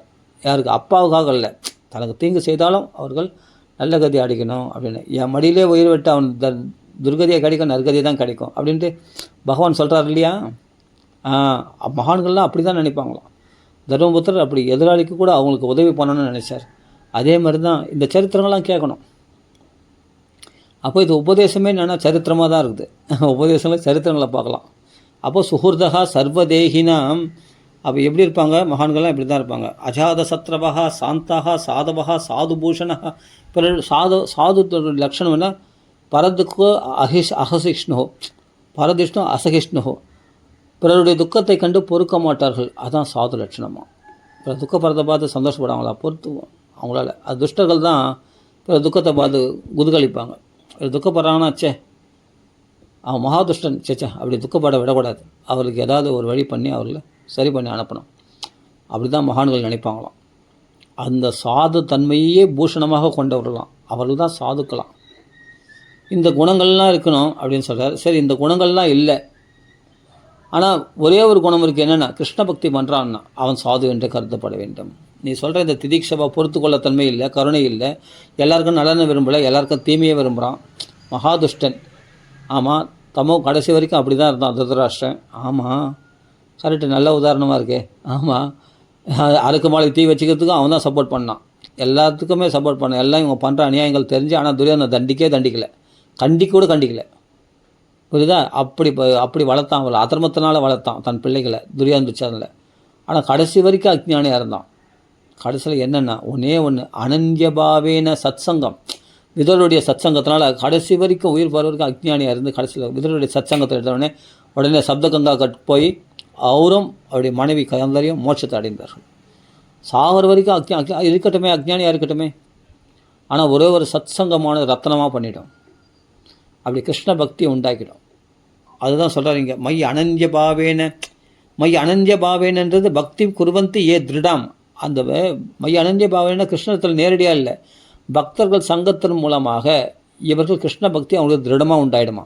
அப்படி உண்டாயிடுச்சுன்னா அவர்களே அபிச்சேத்சு துராச்சாரம், அவர் இப்போ திதிக்ஷவா காரணங்க இந்த குணங்கள் இல்லாதவர்களாக இருந்தாலும், அவர்கள் துராச்சாரிகளாக இருந்தாலும், அவர்கள் கூட சாதுரியபட்ச மந்தவியா ச வியவசா ஆத்மிகம், அவர்கள் என்னென்னா வாழ்க்கையில சரியான தீர்மானம் எடுத்தவர்கள் என்று பகவத்கீதையில் பகவான் சொல்கிறார்.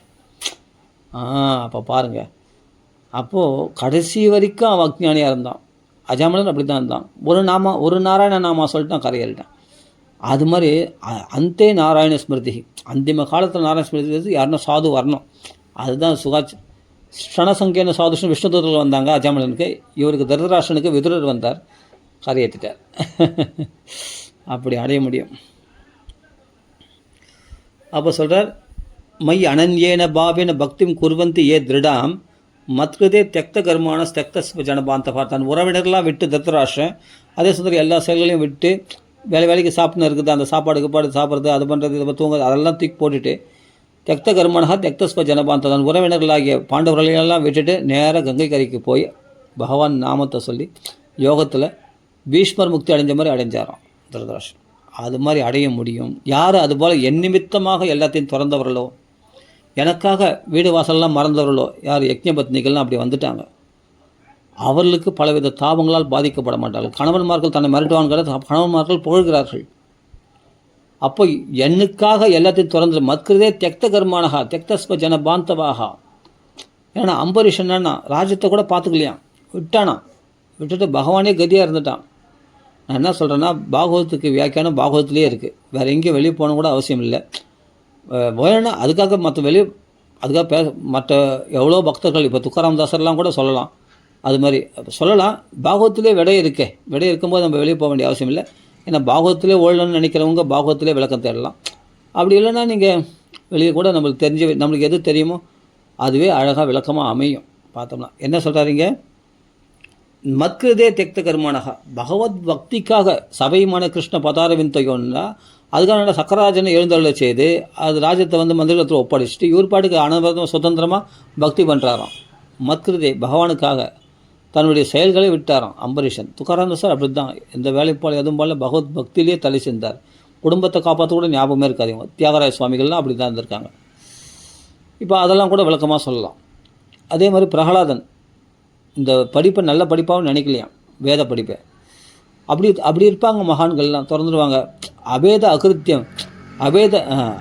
கிருத்தியம் யார் சுகாச்சாரியார் உபநயன சம்ஸ்காரம் கூட அந்த கர்மா கூட விட்டாராம். அந்த கர்மா வேதம் படிக்கணும், இது பண்ணணும், அந்த கர்மானா என்னது, அந்த சந்தியாவந்தனம் பண்ண அது பண்ண இந்த செயல்கள்லாம் கூட விட்டாராம் சுகாச்சாரியர். என்னென்னா மத்கிருதே கிருஷ்ணனுக்காக பாகவதம் அனவரதம் பாகவத நிஷ்டையில் இருக்கணுக்காக, பக்தி பிரம்மானுபவத்தில் இருக்கணுன்றதுக்காக எல்லாத்தையும் தூக்கி போட்டு போயிடுவாங்க அவங்களாம். அப்போ என்னென்னா தெக்தஸ்வஜன பாந்தவகா, துருவன் தேடி ஓடி வரலையா பகவானை தேடி, தன் சொந்த பந்தங்களும் தூக்கி போட்டு பகவானுக்காக வந்தாங்க. அவளுக்கு பலவித அப்போ சென்னாய் புலியெல்லாம் அடித்து சாப்பிட்றாதா துருவனுக்கு அப்படின்ட்டு உத்தான பதம் வருத்தப்படுறான். தன் பிள்ளைக்கு எதாவது சென்னாய் அதுபோல் புலி சிங்கம் அடித்து சாப்பிட்றமே என்று வருத்தப்படுறான். நாரதர் சொல்கிறார், பகவான் காப்பாற்றுறார், அவனுக்கு ஒரு பாபத்தும் வராது அப்படின்னு சொல்கிறார். யார்? நாரதர் போய் சொல்கிறார். ஆமாம், நாலாஸ்கந்தத்தில் வருது பாருங்கள், பகவான் காப்பாற்றுறார். நாரதர் போய் சொல்கிறார் உத்தானபாதனுக்கு, துருவனை அப்பாக்கள், பகவான் காப்பாற்றுறார் அந்த துருவனை, அவனுக்கு ஒரு ஆபத்தும் வராது, நீ தைரியமாக இரு அப்படின்றார். அவன் சீக்கிரமாக பகவானை தரிசனம் பண்ண போகிறான், நீ அவனை போய் தடங்கல் பண்ணாத அப்படின்றார். அப்புறம் தான் பார்த்தா பகவான் ரட்சிக்கின்றார், அவனுக்கு எந்த கஷ்டமும் வராது. அதான் தபந்தி விவிதாஸ்தாபா நைதன் மத்கத சேதசகா, பகவானிடத்தில் பக்தி பண்ணவங்களுக்கு பலவிதமான தாபங்களால் பாதிக்கப்பட மாட்டார்கள், அவர்களுக்கு பூர்ண பாதுகாப்பு பகவான் கொடுக்குறான். இதாங்க கபில உபதேசம், பூர்ண பாதுகாப்பு கொடுக்குறான். பகவானிடத்தில் மனசை அர்ப்பணம் பண்ணிட்டு தியானம் பண்ணுறார் சுவாயம்பு மனு, 8ஆம் ஸ்கந்தத்தில் முதல்ல வரும். அப்போ யக்ஞ நாராயணன் பகவானே பிரத்யட்சமாகி அந்த ராட்சசர்கள் அவரை பட்சிக்கிட்டு வராங்க, சுவாயம்பு மனுவை பட்சிக்கிட்டு வராங்க. அவர் தவத்தில் உட்காந்துட்டார். அந்த சமயத்தில் பகவான் யக்ஞ ஸ்வரூபியான பகவான் தன் தம்பிகளோட தேவர்களோடு சேர்ந்து போய் அடித்து துவம்சம் பண்ணி ராட்சசர்கள் அடித்து வதம் பண்ணிடுறார். வதம் பண்ணி சுவாயம்பு மன்வந்தரத்தை காப்பாற்றுறார். யார்? யக்ஞ பகவான் யக்ஞ ஸ்வரூபியா ருச்சி என்ற பிரஜாபதிக்கும் ஆகுதி என்பவளுக்கும் பிறந்தவர் யக்ஞ பகவான். அந்த யக்ஞஸ்வரூபியான பகவான் காப்பாற்றுறார் சுவாயம்பு மனுவை. அப்போ யார் காப்பாற்றுனா? பகவான் காப்பாற்றுறான். அதனால் சொல்கிறார் தபந்தி விபிதாஸ்தாபா. எவ்வளோ தாபங்கள் இப்போ பிரகலாதுக்கு வந்தது, சேதிக்கு வந்தது, அவரெல்லாம் பாதிக்கலையே. அதான் சொல்கிறார், அந்த தாபங்கள்லாம் பாதிக்காதான். இந்த அளவுக்கு மதாஷயா கதாமிருஷ்டா சுன்வந்தி கதையந்திச்ச தபந்தி விபிதாஸ்தாபா நைதான் மத்கத சேதசா. எப்பொழுது என்னுடைய கதைகளை என்னை ஆசைத்தவர்கள், என் கதையினால் புஷ்டி அடைந்தவர்கள், என் கதையினால் அவர்கள் எப்பொழுதும் சந்தோஷப்படுபவர்கள், மிருஷ்டாகா நல்ல சந்தோஷமடைவர்கள், சுன்வந்தி கதையந்திச்ச எப்போதும் கதைகளை கேட்பவர்கள். நாரதர் வாக்கிலிருந்து கேட்டார் பிரகலாதன், அனவர்தான் அம்பரீஷன் கேட்டார், வச்சாம்சி வைகுண்ட குணானே இவரே கதை சொல்வார். அவர் அதே மாதிரி பிரகலாதன் தன் அசுர குழந்தைகளுக்கெல்லாம் சொன்னதுனால என்ன ஆச்சுன்னா, அனவர்தான் கிருஷ்ண கதைகளை பேசிட்டு ஆனந்தப்படுற அவர்களுக்கு பலவித தாபங்களால் பாதிக்கப்பட மாட்டார்கள், என்னிடத்தில் மனசை அர்ப்பணித்தவர்கள். இதெல்லாம் கபில வாசுதேவ உபதேசத்தில் அருமையாக சொல்லிட்டு வராரு பாருங்கள். தயேத சாதவகா சாத்வி சர்வசங்க விபர்ஜிதாக. அவர்கள் எல்லாம் பௌதிக சங்கங்களையும் விலக்கி விடுவார்களாம். அவர்கள் எதான் சொல்கிறார், அப்பாவை கூட அதான் உபதேசம் பண்ணுறார். அப்பா, எனக்கு நான் சத்சங்கத்தினால இந்த நிலையை அடைஞ்சேன் நாரதர் மூலமாக. அதே மாதிரி நீயும் எல்லாம் சேர்ந்து அசத் சங்கத்தை விட்டு விலகி போடுவான். தத்சாதுமன்ய அசுரவர்கிய தேகினம் சதா சமுத்விக்னம் தியம் அசத் கிரகாத் ஹித்வாத்ம பாதம் கிரகமாந்த கோபம் வனம் கதோ எத் அரிமார்ஷிகேதுன்னு சொல்கிறார் இல்லையா. அப்படி வனத்துக்கு போயிடுப்பா, இந்த துஷ்ட சங்கலாம், இந்த அசுர சங்கலாம் வேணாப்பா, இந்த அசுரங்களை விட்டு நீ வனத்துக்கு போயிடுவா அப்படின்ட்டு அப்பாவுக்கு உபதேசம் பண்ணுறார் பிரகலாதன். அதுதான் இங்கே சொல்கிறார், எல்லா சர்வசங்க விவர்ஜிதாக, எல்லா இந்த பந்தப்படுத்தக்கூடிய சங்கத்திலேருந்து விலகிடுவாங்களாம் அவங்க சாதுக்கள். அப்படி இருப்பாங்களாம், அவர்களை திரும்பி கூட பார்க்க மாட்டாங்களாம். ஏன்னா அப்படிப்பட்ட சங்கத்தை விலக்கி பகவத் பக்தி நிஷ்டையில் அப்படி உறுதியாக இருக்கிறவங்களுடைய சங்கம் வேணும்னு பிரார்த்தனை பண்ணாமா பகவானத்தில். சங்கதேஷ அதத பிராத்தியா சங்கதோஷ ஹராஹிதே. துஷ்ட சங்கத்தினால் ஏற்பட்ட தோஷத்தை அந்த சத் சங்கம் தான் போகுமா, மனசில் ஒரு சாந்தியை உண்டாகுமா. துஷ்ட சங்கம் மனசை புண்படுத்திடும், பௌதிக விஷயத்தில் உழல வச்சிடும். ஆனால் சத் சங்கம் இருக்க பற்றியா, அப்பாடா சாந்தியாக பகவத் குணங்களை பற்றி பேசுகிறாங்களே, இங்கே மகானுடைய சரித்திரங்களை பேசுகிறாங்களே, அருமையாக இருக்கே. ஆஹா, பிரகலா சரித்திரம் என்ன, துரிய சரித்திரம், ஆஹா திருப்பி அதையே சொல்லினே அது கேட்டு நேரம் போல இருக்குது அப்படின்னு தோணும். அப்படி இருக்குவாங்களாம் அவங்களாம் மகான்கள்லாம். சதாம் பிரசங்கான் மம வீரிய சம்பிதோ பவந்தி ஹிருத் கர்ண ரசாயனா கதாகா. ஹிருதயத்துக்கும் காதுக்கும் அப்படியே ரசமாக இருக்கக்கூடிய அந்த கிருஷ்ண கதைகளை நிறைய பேசுவாங்களே பிரசங்கான் அந்த சாதுக்கள்லாம்.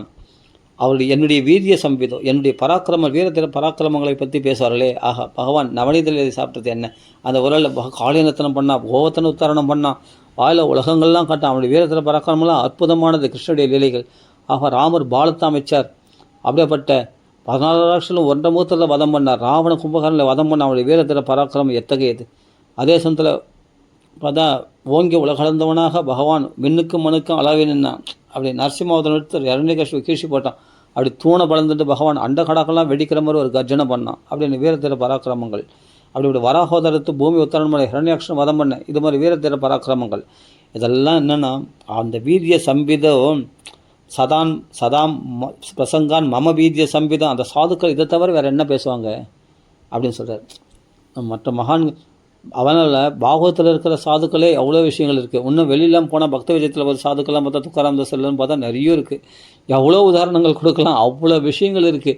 இதுக்கெல்லாம் இந்த ஸ்லோகங்களுக்கெல்லாம் பார்த்தா அற்புதமான ஸ்லோகங்கள். இதெல்லாம் படிக்கும்போதே நம்மளுக்கு நல்லா புரியும். சங்கதேஷு அததே பிராத்தியா சங்கதோஷ ஹரஹி. இந்த துஷ்ட சங்கங்கள் உள்ள தோஷங்கள்லாம் போய்கிடுவாங்களாம். சதாம் பிரசங்கர் மம வீரிய சம்பிதோ பவந்தி ஹிருத் கர்ண ரசாயனா கதாக தத் ஜோஷனாத் ஆசு ஸ்வவச்ச அபவர்க்க வத்மனி. மோக்ஷ மார்க்கமாக இருக்கக்கூடிய பகவானுடைய கதைகளானது என்ன பண்ணுமா, காதுக்கும் மனசுக்கும் ரம்யமாக இருக்கக்கூடிய அந்த கதைகளை அடைஞ்சு சீக்கிரமாக மோட்சத்துக்கு பாதை அமைத்து கொள்கிறான். என்னென்னா ஃபஸ்ட்டு பகவத் கதைகளை கேட்கும் முதல் நம்பிக்கை உண்டாகும், ஸ்ரத்தா. அது பிறகு அதை கேட்கணும், திருப்பி ஒரு தடவை கேட்டமே ஒரு தடவை கேட்கலான்னு ஆசை உண்டாகுமா. அந்த ஆசையோட திருப்பி அந்த கதைகளை கேட்கும்போது பக்தி அதிகமாகிடும், கிருஷ்ண பக்தி அதிகமாகிடுமா. இப்படி படிப்படியாக உண்டாகுமா. மகான்கள் வாக்கில் போய் அந்த சத் சங்கத்தில் போய் உட்காந்துட்டு கிருஷ்ண கதை கேட்கும்போது முதல் நாள்னா ஸ்ரத்தை நம்பிக்கை உண்டாகுமா. சரியாக சொல்கிறாரு, கரெக்டாக தான் இருக்குது அப்படின்னு சொல்கிறார். ஸ்ரத்தா ரதிர் பக்திர் அனுக்கிரமிஷியதி. இப்படி படிப்படியாக அவர்களுக்கு பக்தியில் முன்னேற்றம் அடைவார்கள் என்று சொல்கிறார். இது சத் சங்கத்தினால் தான் அது கிடைக்கும் அப்படின்னு சொல்கிறார். இந்த பக்தி எவ்வளோ வசத்தின்னா அது சொல்கிறார். அனிமித்தா பாகவதி பக்தி சித்தேர் கரியசி, மோட்சத்தை விட உயர்ந்ததான் பக்தி, முக்தியை விட சிறந்ததான் பக்தி. பக்தி ரொம்ப வசதி. பக்தியினுடைய சேவைக்கு தான் முக்தியே. பாகவத மகாத்மியம் படிச்சோம்னா தெரியும். அதனால் மகாத்மியம் படிச்சுட்டு வரணும் பாகவதத்துக்கு, அப்போ தான் நல்லா புரியும். அப்போது அனிமித்தா நிமித்தேன, எந்த ஒரு பலனையும் எதிர்பார்க்காம பகவானத்தில் பக்தி, பிரேமையோட பக்தி பண்ணுறவங்க, ஆசையோட கிருஷ்ணத்தில் பக்தி பண்ணுறவங்க, அதான் அனிமித்தா நிமித்தேன்னு. அனிமித்தா பாகவதி பக்தி சித்தேர் கரிசதி, அப்படி பலனை எதிர்பார்க்காம பக்தி பண்ணுறவங்களுக்கு பற்றி அது முக்தியை விட வசந்து தான். அது என்ன பண்ணுமா அந்த பக்தி? ஜரையத்தி ஆசியா கோஷம் நிகிர்ணம் அனலோ யதா. எப்படின்னா, நம்ம சாப்பாடு சாப்பிட்டா உடனே டைஜஷன் ஆகிடுது இல்லையா? என்னடா இப்போ தான்டா சாப்பிட்டேன், இதுக்குள்ளே ஏதாவது நொறுக்கு தண்ணி இருந்தால் கூட சாப்பிட்றதுக்கு அப்படின்னு தேடின்னு வரான் இல்லையா? வீட்டில் பார்த்தா சாப்பாடு போட்டால், அப்புறம் பையனுக்கு பார்த்தா சாப்பிட்டு பார்த்தா ஒரு அளவுரில் பார்த்தா, எங்கடா இவ்வளோ நேரம் இதுக்கு முன்னாடி அவ்வளோ சாப்பாடு சாப்பிட்டேன்னா, அதெல்லாம் எல்லாம் நிகிர்ணம் அனலோ ஜரா. அந்த நிகிர்ணம் அனலோ எதா, அந்த அனல் ஜடராக்குன்னு இருக்கு இல்லையா, அது மொத்தம் டைஜஷன் பண்ணியாச்சு. இப்போ பசி எடுக்கிறதுக்கு அப்போ போகணும், ஏதாவது முறுக்கு சீடை இருந்தால் கூட சாப்பிட்லாம், வாய் நமனு இருக்குது, எதாவது சாப்பிடணும் போல் ஆசையாக இருக்குது அப்படின்ட்டு தேடின்னு வரான், ஏதாவது நொறுக்க தண்ணி கிடைக்குமான்ட்டு. அது மாதிரி ஜீர்ணிச்சிடும் இல்லையா? அந்த மாதிரி இந்த பக்தியானது இருக்கு இல்லையா, இது நம்ம அன்னமய கோஷம், இந்த உடம்பு சோத்தால் அடித்த சுவர்னு சொல்கிறேன் இல்லையா, சாப்பாடுனால உண்டான இந்த அன்னமய கோஷம், மனோமய கோஷம், பிராணமய கோஷம், ஞானமய கோஷம் எல்லாம் இருக்குது இல்லையா? இந்த 6 கோஷங்கள் தானே ஆத்மா மறைச்சுட்டு இருக்குது. அந்த ஆத்மா மறைச்சுன்னு இருக்கிற இத்தனை போர்வைகளும் இத்தனை போர்வைகளையும் எரித்து சாம்பலாக்கிடுமா. கோஷம்னா இது உரைகள், இந்த ஆத்மா மறைத்து கொண்டிருக்கிற உரைகள், அந்த உரையை மொத்தத்தையும் எரித்து சாம்பலாக்கிடுமா. இவைகள் மேலே உள்ள பட்டை எரிச்சிடுமா, அந்த சூட்சும சரீரத்தை எரிச்சிடுமா. சூட்சும சரீரம் தான் இந்த உடம்புக்கும் ஆத்மாவுக்கு லிங்க் பண்ணி வச்சுருக்கேன். அந்த சூட்சும சரீரத்தை எரித்து சாம்பலாக்கிடுமா. எதில் பக்திக்கு அவ்வளோ சக்தி உண்டு. அதுதான் இங்கே சொல்கிறார், ஜரியத்தி ஆஷு யா கோஷம் நிகிர்ணம் அனலோயதா. அதான் சொல்கிறார், அவர்கள் மோட்சத்தை கூட விரும்பமாட்டாங்களாம். நைகாத்மதாம் மே ஸ்பர்கயந்தி கேச்சித்து மத்பாத சேவாரபி அத மத்பாத சேவாரபி ரதா மதிஹா யோ அன்யோன்யதோ பாகவதா பிரசஜ்ய சபாஜயந்தே மம பௌருஷாணி. அன்யோன்யதா தூரக்க பார்த்தவங்க கூட, அதோ அந்த மகாத்மா வந்திருக்கார், அவர்கள் போனால் கிருஷ்ண கதை கிடைக்கும், உடனே தூரக்க பார்த்தாலும் கிட்ட போய் உட்காந்துப்பாங்களாம். கிட்ட போய் உட்காந்து ஆனந்தமாக அவர்களிடத்தில் பாகவதம் அப்படியே அன்யோன்யமாக அவ்வளோ பிரேமையாக ஒருத்தருக்கு. ஏன்னா கிருஷ்ண கதையினால் இத்தனைக்கும் அவர் குடும்ப விஷயம், அவர் என்ன பண்ணுறாரு, என்ன தொழில் பண்ணுறாரு, என்ன பண்ணுறாரு அதெல்லாம் தெரியாது. அவர் வந்த கிருஷ்ண கதையை பேசுவார், அதை போய் கேட்கலாமே. என்ன பர்சனல் விஷயத்தை பற்றி பேசவே மாட்டாங்க. பர்சனல் விஷயம் பேசினா மனசு அழுக்காயிடும், பகவத் விஷயத்தை பேசினா மனசு சுத்தமாகிடும். அது நல்லா தெரியும் மகான்களுக்கு, சாதுக்களுக்கு. அவர் பேர் கூட தெரியாது. அவங்க பேர் கேட்க மறந்துட்டேன் நான். நீங்கள் இவ்வளோ நேரம் பேசுனீங்களே பகவத் விஷயங்கள, இவ்வளோ நேரம் உங்கள் பேர் கேட்டேன் பார்த்தீங்கன்னா கேட்க விடாது. பகவத் விஷயம் உலக விஷயத்துக்கு தடை. அதனால் அப்புறமா தான் என் பேர் இப்போ குமார், என்னுடைய பேர் சங்கர் அப்படின்னு சொல்லுவாங்க. ஓகே உங்கள் சங்கரா, சரி ஓகே, அப்புறம் நாளைக்கு பார்க்கலாம் கண்டிப்பாக. நீங்கள் ஃபோனில் அடிக்கடி கான்டாக்ட் பண்ணுங்கள். ஓகே, அந்த ஃபோன் நம்பர் கொத்திப்பாங்க, அவர் இவர் கொடுப்பார், அவர் கொடுப்பார். நான் மிஸ் கால் கொடுக்குறேன், வந்தா பாருங்கள். வந்து ஓகே சரி, நாளைக்கு வருவீங்களா இங்கே கதைக்கு? ஆமாம், ஃப்ரீயாக நேரத்தில் பகவத் கதையை பேசலாம், இந்த துருவச்சரித்திரம்லாம் பேசலாம். ரொம்ப அருமையாக கதை சொல்கிறீங்க. நிறைய பாகவத் படிச்சிருக்கீங்களா? படிச்சிருக்கேன். ஏதோ இங்கே அங்கங்கே மகான்கள் வாக்கில் பாகவதம் கேட்டது தான். சரி நாளைக்கு வாங்க, எனக்கு அந்த துருவச்சரித்திரத்தை சொல்லுங்கள், ரொம்ப அருமையாக இருக்கும். சரி கண்டிப்பாக சொல்கிறேன் அப்படின்னு வரையவர். அப்படி இதெல்லாம் நடந்திருக்கு என் வாழ்க்கையிலே. அப்படி போனோடனே அங்கே போன கதை சொன்னால் ஆனந்தமாக கேட்பாங்க. ஆஹா, அருமையாக ரசித்து கேட்பாங்க. ஒரு வார்த்தை கூட குடும்ப விஷயம் பேசவே மாட்டாங்க மகான்கள். இதுதாங்க சத் சங்கம். அப்போ அந்த சாது நபன அவர்கள் மோட்சத்தை கூட, ஒரு மோட்சம் எதுக்கே மோட்சம், அதுதான் அண்ணா அழகாக சொல்லுவார், உல்லாச யாத்திரை.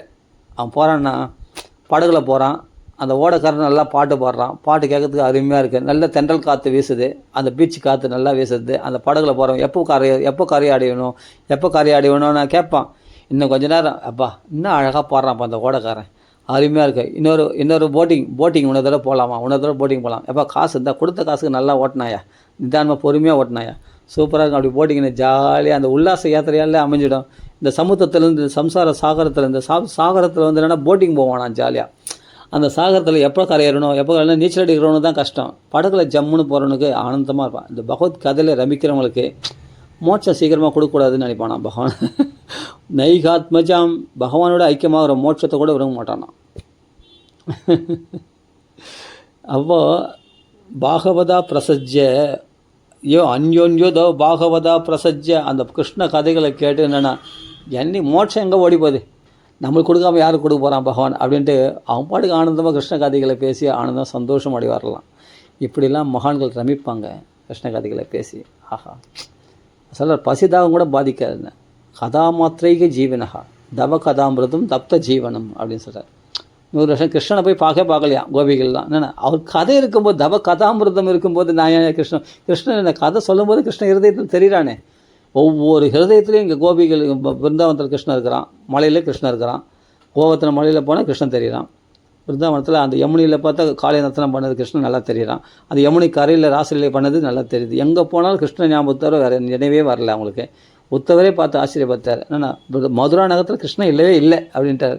பிருந்தாவனத்தில் தான் கிருஷ்ணன் இருக்கிறானா, ஒவ்வொரு ஹிருதயத்துலேயும் ஒவ்வொரு வாக்குலையும் இருக்கிறானா கிருஷ்ணன், ஒவ்வொரு நெஞ்சிலையும் இருக்கானா கிருஷ்ணன், ஒவ்வொரு வீட்லேயும் இருக்கானா கிருஷ்ணன் அப்படின்னா. அவங்களுக்கு கிருஷ்ணனை பிரிஞ்சு எப்போ இருந்தாங்க, கிருஷ்ணனை பிரிஞ்சிருந்தால் தான் நான் துவாரைக்கு வந்து நான் கிருஷ்ணனை பார்க்கணும் அப்படின்னு வருவாங்க. அவங்க வரல, என்றைக்கோ ஒரு நாள் வந்து பார்த்தாங்களாம், அவ்வளோதான். கிருஷ்ணன் இங்கே தெரிகிறானே எங்களுக்கு, கிருஷ்ணன் எங்களோட பேசுகிறானே பழகுறானே, கிருஷ்ணனோட நாங்கள் சல்லாபம் பண்ணுறோமே அப்படி இருந்தாங்களாம் கோபிகள் 100 வருஷமாக.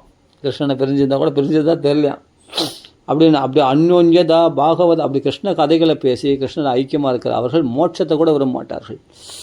அப்படி இருப்பாங்களாம் மகான்கள்.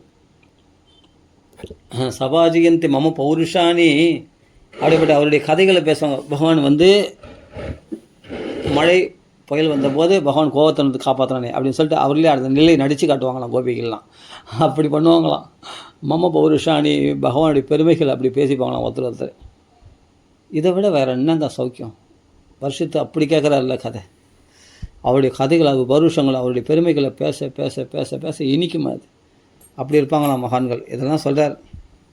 அப்போ அவங்களுக்கு நான் எப்படி இருப்பேன்னா, அவருக்கு என் கதையெல்லாம் கேட்குறாங்க இல்லையா, என் மேலே அப்படி பட்டுதல் கொண்டவங்களாம் இருக்காங்க இல்லையா, அப்போ ஏஷாம் அகம் அவர்களுக்கு நான் பிரியமுள்ளவனாக இருப்பேனா, ரொம்ப பிடிச்சவனாக இருப்பேனா, பகவான் இஷ்ட தெய்வமாக இருப்பானா கிருஷ்ணன். பிரியக அதே ஆத்மா எனக்கு உயிருக்கு மேலான எனக்கு உயிருக்கு உயிரானவன் என் கிருஷ்ணன் அப்படின்வாங்க. சுதஸ்ச எனக்கு குழந்தைய அந்த கிருஷ்ண பற்றியா வெண்ணத்திரடா நம்ம குழந்தை கிருஷ்ண மாதிரி ஒரு குழந்தை பிறந்தா எவ்வளோ அழகாக இருக்கும் அப்படின்னு தன்னுடைய குழந்தையான்னு நினைப்பாங்களாம். கிருஷ்ணனை பாலனான்னு நினைப்பாங்க தன் குழந்தைய. கிருஷ்ணா வெண்ணெய் சாப்பிட்றியா அப்படின்னு சொல்லிட்டு வெண்ணெயை அந்த கிருஷ்ண விக்கிரத்தில் பார்த்தா வெண்ணெயை பூசி விட்டுருவாங்க. அப்போது அந்த பக்தர்கள்லாம் எப்படி நினைப்பாங்கன்னா, கிருஷ்ணனை தனக்கு பிரியமுள்ளவனாக தனக்கு பிரியமுள்ள ஸ்நேகிதராக நினைப்பாங்க, தன்னுடைய உயிராக நினைப்பாங்க, தன்னுடைய குழந்தையாக நினைப்பாங்களாம், அவன் நண்பனாக நினைப்பாங்களாம் கிருஷ்ணனை. அர்ஜுன் நினைச்சான் இல்லையா நண்பனா, சுபலா ஸ்ரீதாமா அவரெல்லாம் குசேலர் எல்லாம் நண்பனாக தான் நினைச்சாங்க. அப்படி பழகுவாங்களாம், கிருஷ்ணத்தில் நண்பன் போல் பழகுவாங்களாம். சகாவாக இருப்பானா, அவனே குருவாக இருப்பானா. இப்போ எனக்கு குரு பகவான் கிருஷ்ணன் தான், பாகவதத்துக்கு விதை போட்டு தான் அவன் தான், இப்படி சொல்லி கொடுத்து தான் அவன் தான். அப்போ அந்த கிருஷ்ணனே குருவாகவும் இருப்பானா. அர்ஜுனுக்கு இருந்தான் இல்லையா கீதையை சொல்லி கொடுக்க குருவா, உத்தவருக்கு இருந்தான் இல்லையா. அதுக்கப்புறம் சுஹுர்தகா தெய்வ இஷ்டம் நலன் விரும்பியாக இருப்பானா. நீ வந்து உனக்கு தெரியாது என்ன நன்மைன்னு உன் வாழ்க்கைக்கு, ஆனால் உனக்கு பார்த்து பார்த்து பகவான் செய்வானா. ஆராய்ந்து அருளையலோர் எம்பாவாய், உனக்கு என்ன தேவைன்னு ஆராய்ந்து அருள் செய்வானா. நீ கேட்டதெல்லாம் குத்துற மாட்டானா, உனக்கு என்ன தேவைன்னு பார்த்து பார்த்து செய்வானா பகவான். அப்படிப்பட்ட தெய்வம் இஷ்டம் இஷ்ட தெய்வமாக இருப்பானா. இப்படிலாம் சொல்லியிருக்கார் கபில வாசுதேவர் அந்த உபதேசத்தில். பார்த்தா அருமையாக இருக்குது இதெல்லாம் படிக்கும்போது. அப்போது அதுக்கு பிறகு தான் வந்து சாங்கியோகத்தெல்லாம் சொல்கிறார், 24 தத்துவங்களை சொல்கிறார். பஞ்சபூதங்கள், பஞ்சேந்திரியங்கள், கர்மேந்திரியங்கள் 5, ஞானேந்திரியங்கள் 5, அப்போ பஞ்ச தன்மாத்திரைகள், அப்போ மனம் புத்தி அகங்காரம், மொத்தம் சேர்த்தா 24 தத்துவங்கள். இந்த 24 நீ இல்லை, நீ ஆத்மானு நிற்கணுமா, அதை தெரிஞ்சுட்டு. அதான் சாங்கியம்னா எண்ணிக்கைன்னு அர்த்தம். அந்த எண்ணிக்கைனா இந்த 24 எண்ணிக்கையும் நீ இல்லை, நீ எண்ணிக்கைக்கு அப்பாற்பட்டு இருக்கிற ஆத்மஸ்வரூபி அப்படின்னு நிலைச்சி நிற்கணுமா. அதான் சாங்கிய யோகம்னு சொல்கிறார். அதுவும் கடைசியில் பக்தி யோகத்தில் தான் முடிக்கிற அந்த சாங்கிய யோகமும் பார்த்தா கடைசியில் என்ன, அந்த ஜீவாத்மான்னு நிற்க முடியாது, அந்த ஜீவாத்மா பரமாத்மாவோட சேவை செய்யணும், பகவத் பக்தி பண்ணணும், அப்போ தான் தெரிஞ்சிக்க முடியும் அப்படின்னு சொல்கிறாரு. அப்போ சொல்கிறார், அம்மா யார் கபிலவாசர் சொல்கிறார், அம்மா என்னிடத்தில் பக்தி பண்ணால் ஒழிய உனக்கு பயம் உன்னை விட்டு விலகாதுமா அப்படின்னு சொல்கிறார். நீங்கள் சொல்கிறார் பஜந்தி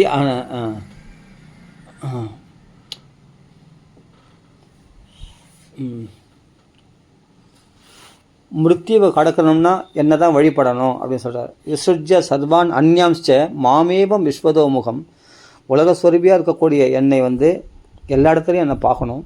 பஜந்தி அனன்ய பக்தியா. அனன்ய பக்தினா கிருஷ்ணா வாசுதேவா கபில வாசுதேவரே உன்னை தவிர எனக்கு வேறு எதுவும் தெரியக்கூடாது அப்படின்னு அந்த அந்நிய தேவதைகள் வழிபடாமல் கிருஷ்ணனை மட்டுமே உறுதியாக பிடிச்சிக்கணுமா. அப்படி யார் பக்தி பண்ணுறாங்களோ, லோக விஷயங்களை முக்கியமாக நினைக்காம கிருஷ்ண பக்தி உயர்வாக நினைக்கிறாங்களோ, அப்படி நான் அந்யத்திர அதான் பஜந்தி அனன்ய பக்தியா தத் மிருத்யோர் அதிபாரையே, அவர்கள் சுலபமாக மரணத்தை கடக்கிறார்கள், மோட்சத்தை அடைகிறார்கள். நான்யத்திர மத் பகவதா பிரதான புருஷேஸ்வராத்து. நான் தான் முக்கியமானவன், ஈஸ்வரன் நான் தான்.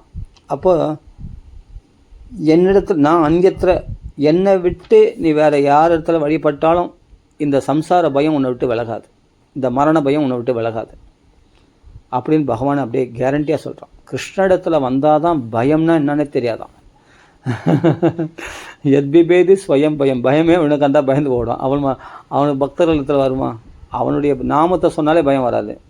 ஆமாம், ஆவண்ண சம்ஸ்கிருதியும் கோராம் என்னாம விவசாயிகன தத சத்திய விமுச்சியது எத்பிபேதி ஸ்வயம் பயம். அந்த பயமாக அவனை கண்ட அந்த நாமத்தை சொல்கிறவனு பார்த்தா பயப்படுமா? அப்போ கிருஷ்ணத்தில் பயம் வருமா? கிருஷ்ணன் இருக்கிற நெஞ்சில் பயம் வருமா? வராது. அதை சொல்கிறேன். நான் எத்திர மத் பகவதः பிரதான புருஷேஸ்வராத்து ஆத்மன சர்வபூதானம் பயம் தீவிரம் நிவர்த்ததே.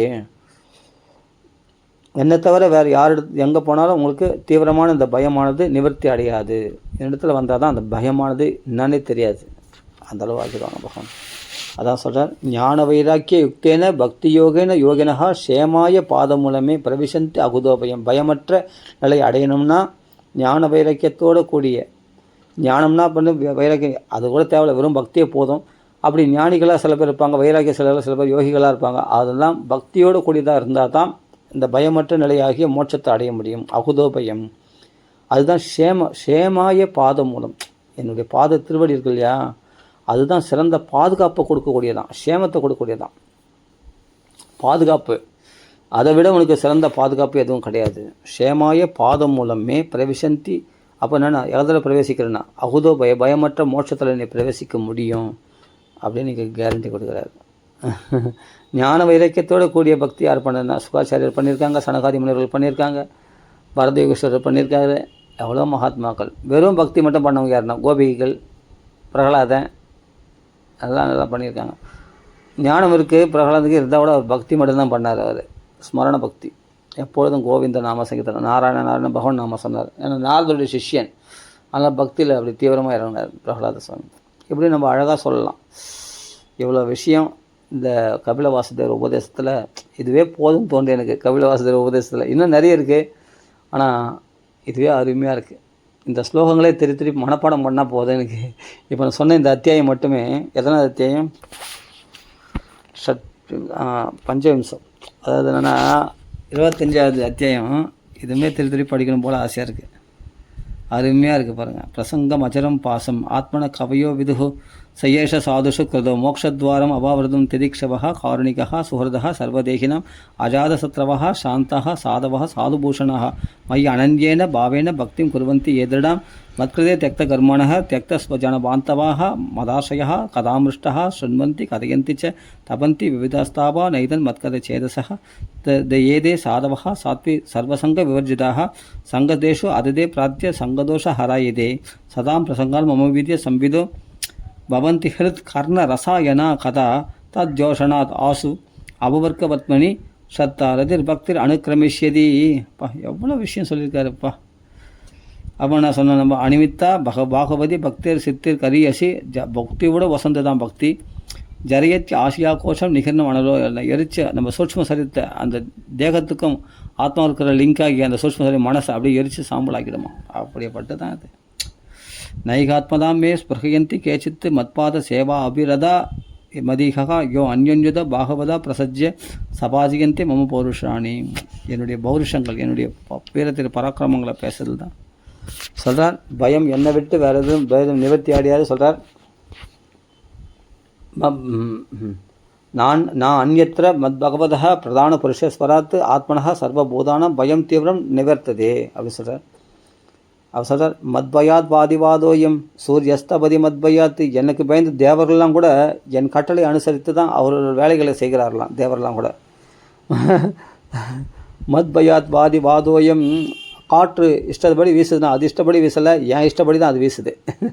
அது இஷ்டப்படி அலைக்கழிக்குது மேகங்கள்லாம். அதெல்லாம் நான் சொன்ன உத்தரவுப்படி தான். ஒரு இனுக்கு கூட என் பேச்சு மீறி நடக்காது. தேவர்கள்லாம் பர்ஃபெக்டாக நடப்பாங்க. அப்போ காற்று பயங்கர புயல் காற்று அடிக்குது, மரங்கள்லாம் கீழே வருதுன்னு, அது பகவான் இஷ்டப்படி தான் நடக்குதான். அப்போது காற்று வீசுறது அதிகமாக வீசுது, தென்றல் காற்று வீசுது, புயல் காற்று வீசுது, எல்லாமே கிருஷ்ண இஷ்டப்படி தான் நடக்குதான். ஒரு இனுக்கு கூட கிருஷ்ணனுக்கு மீறி நடக்க மாட்டாங்களாம் தேவர்கள்லாம். வாயு தேவன் அதே சூரியன் நல்லா காயறான், இது பண்ணுறான் அப்படின்னா அது டைமுக்கு கரெக்டாக உதயமாகிடுவார் அவர். ஏன்னா கிருஷ்ணனுடைய சாட்டடிக்கு பயந்து கரெக்டாக உதயமாயிடணும் அந்த டைமுக்கு. அப்படி பகவானுக்கு ஒருத்தர் பயந்தான். சூரிய ஸ்தபதி மத்பயாத்து வர்ஷதிந்திரோ தகத்யக்னீர் மிருத்யுச்சரதி மத்பயாத்து. கரெக்டாக இந்திரன் வர்ஷிக்கிறான்னா மழை காலத்துக்கு மழை பெய்யணும். ஆமாம், இல்லை பகவானுடைய சாட்டை அடி விடும். பகவானத்துக்கு பயந்துருந்தான் இந்திரன் மழை பெய்யறானா. அக்னியானது எரிக்கின்றதான். அதே சமயத்தில் மிருத்யும் யமனும் அங்கங்கே போய் ஜீவன்களை பிடிக்கிறானா.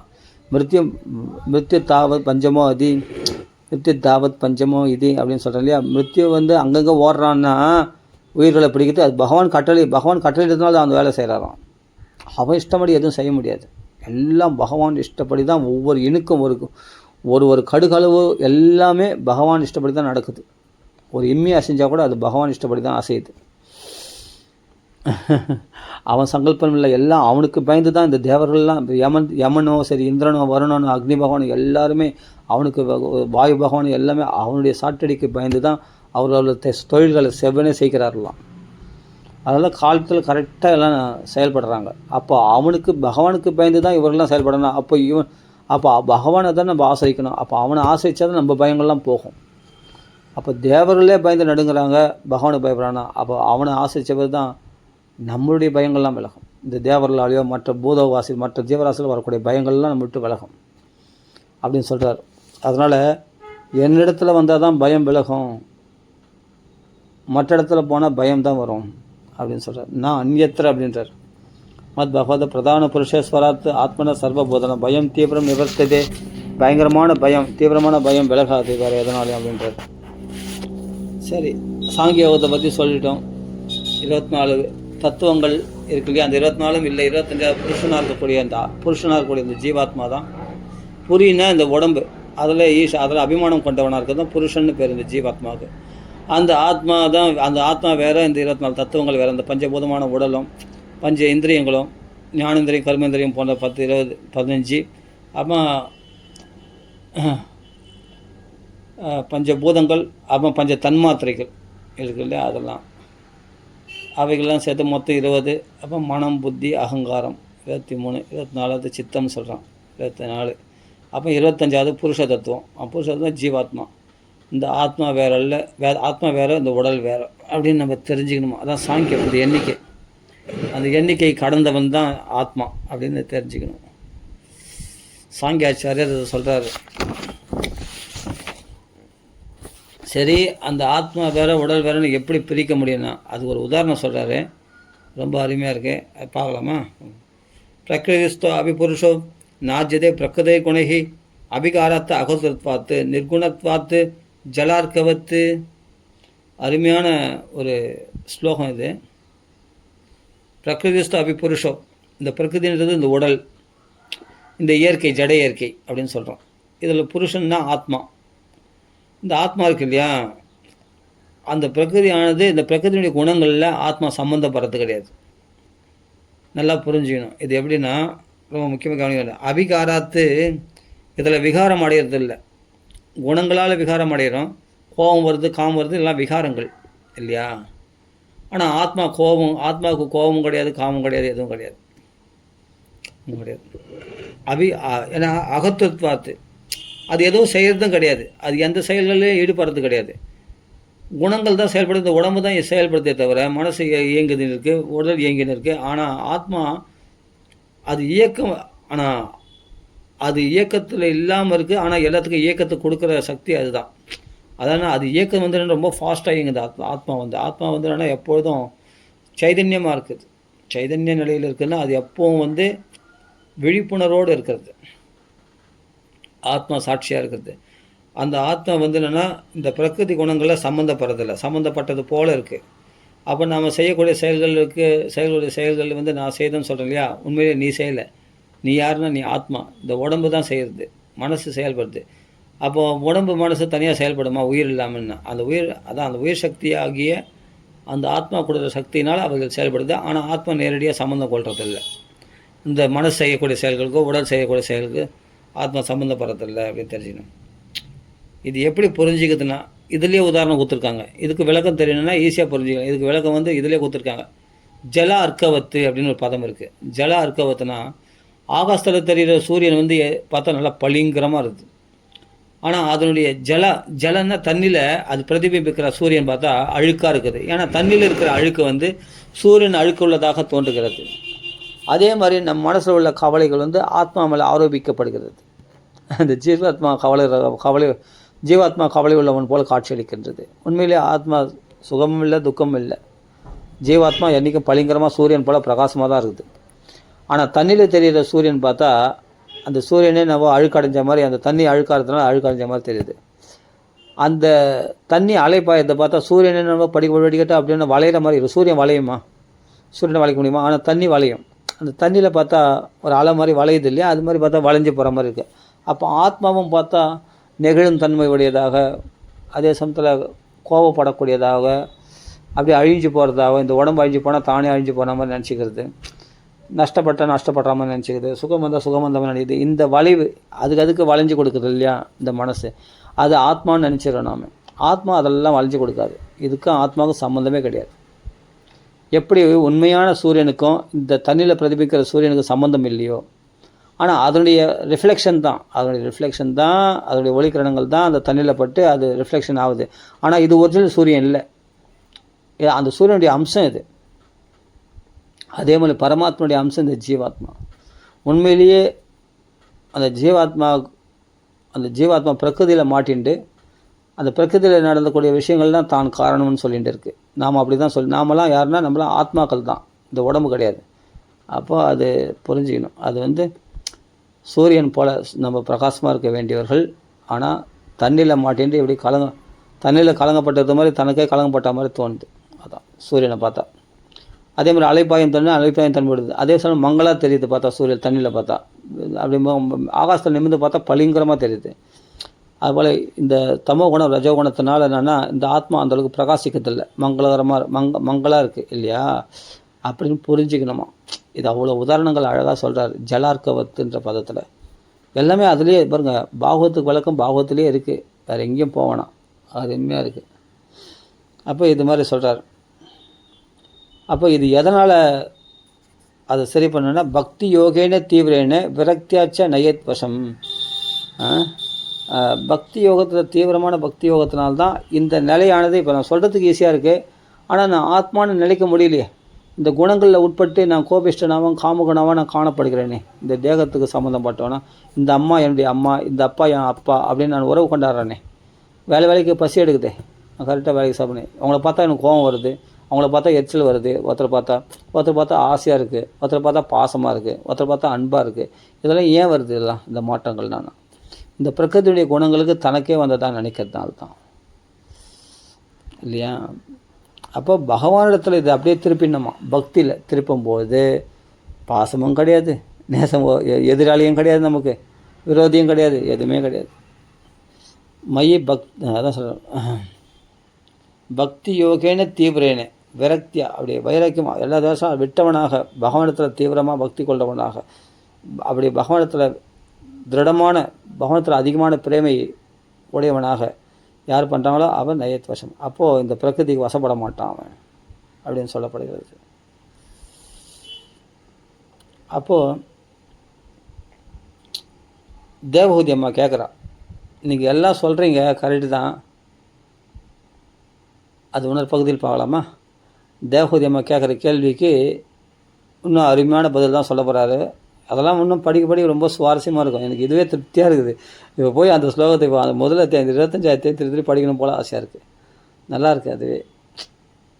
சரி, நம்ம அடுத்த பகுதியில் பார்க்கலாம்.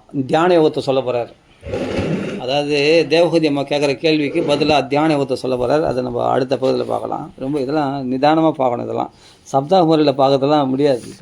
இதெல்லாம் அனுபவிக்கக்கூடிய கிரந்தம் இது பாகவதம். சும்மா அப்படியே தள்ளின்னு போயிடலான்னு சொல்ல முடியாது. தள்ளின்னு போக முடியாது. இதெல்லாம் ஒவ்வொரு இடத்துல அப்படியே நம்ம பிளாக் பண்ணிட்டோம். பிளாக் பண்ணி ஃபுல்லாக நீ அனுபவித்து தான் போகணும் அப்படின்ட்டு நம்மளை நிறுத்திடும்.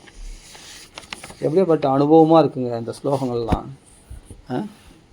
அருமையாக இருக்குது இதெல்லாம் படிக்கும்போது. சரி நம்ம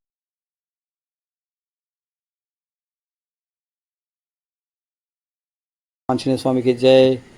ராம ராம ராம ராம ராம ராம ராம ராம. எப்படியோ ஆரம்பிச்சிட்டோம் கபில உபதேசத்தை. அப்படியே நம்ம முடிஞ்ச வரைக்கும் அப்படியே கொஞ்சம் கொஞ்சமாக பார்க்கலாம். அனுபவித்து பார்க்கலாம். ராம ராம ராம ராம ராம ராம ராம ராம ராம ராம ராம ராம ராம ராம ராம ராம ராம ராம.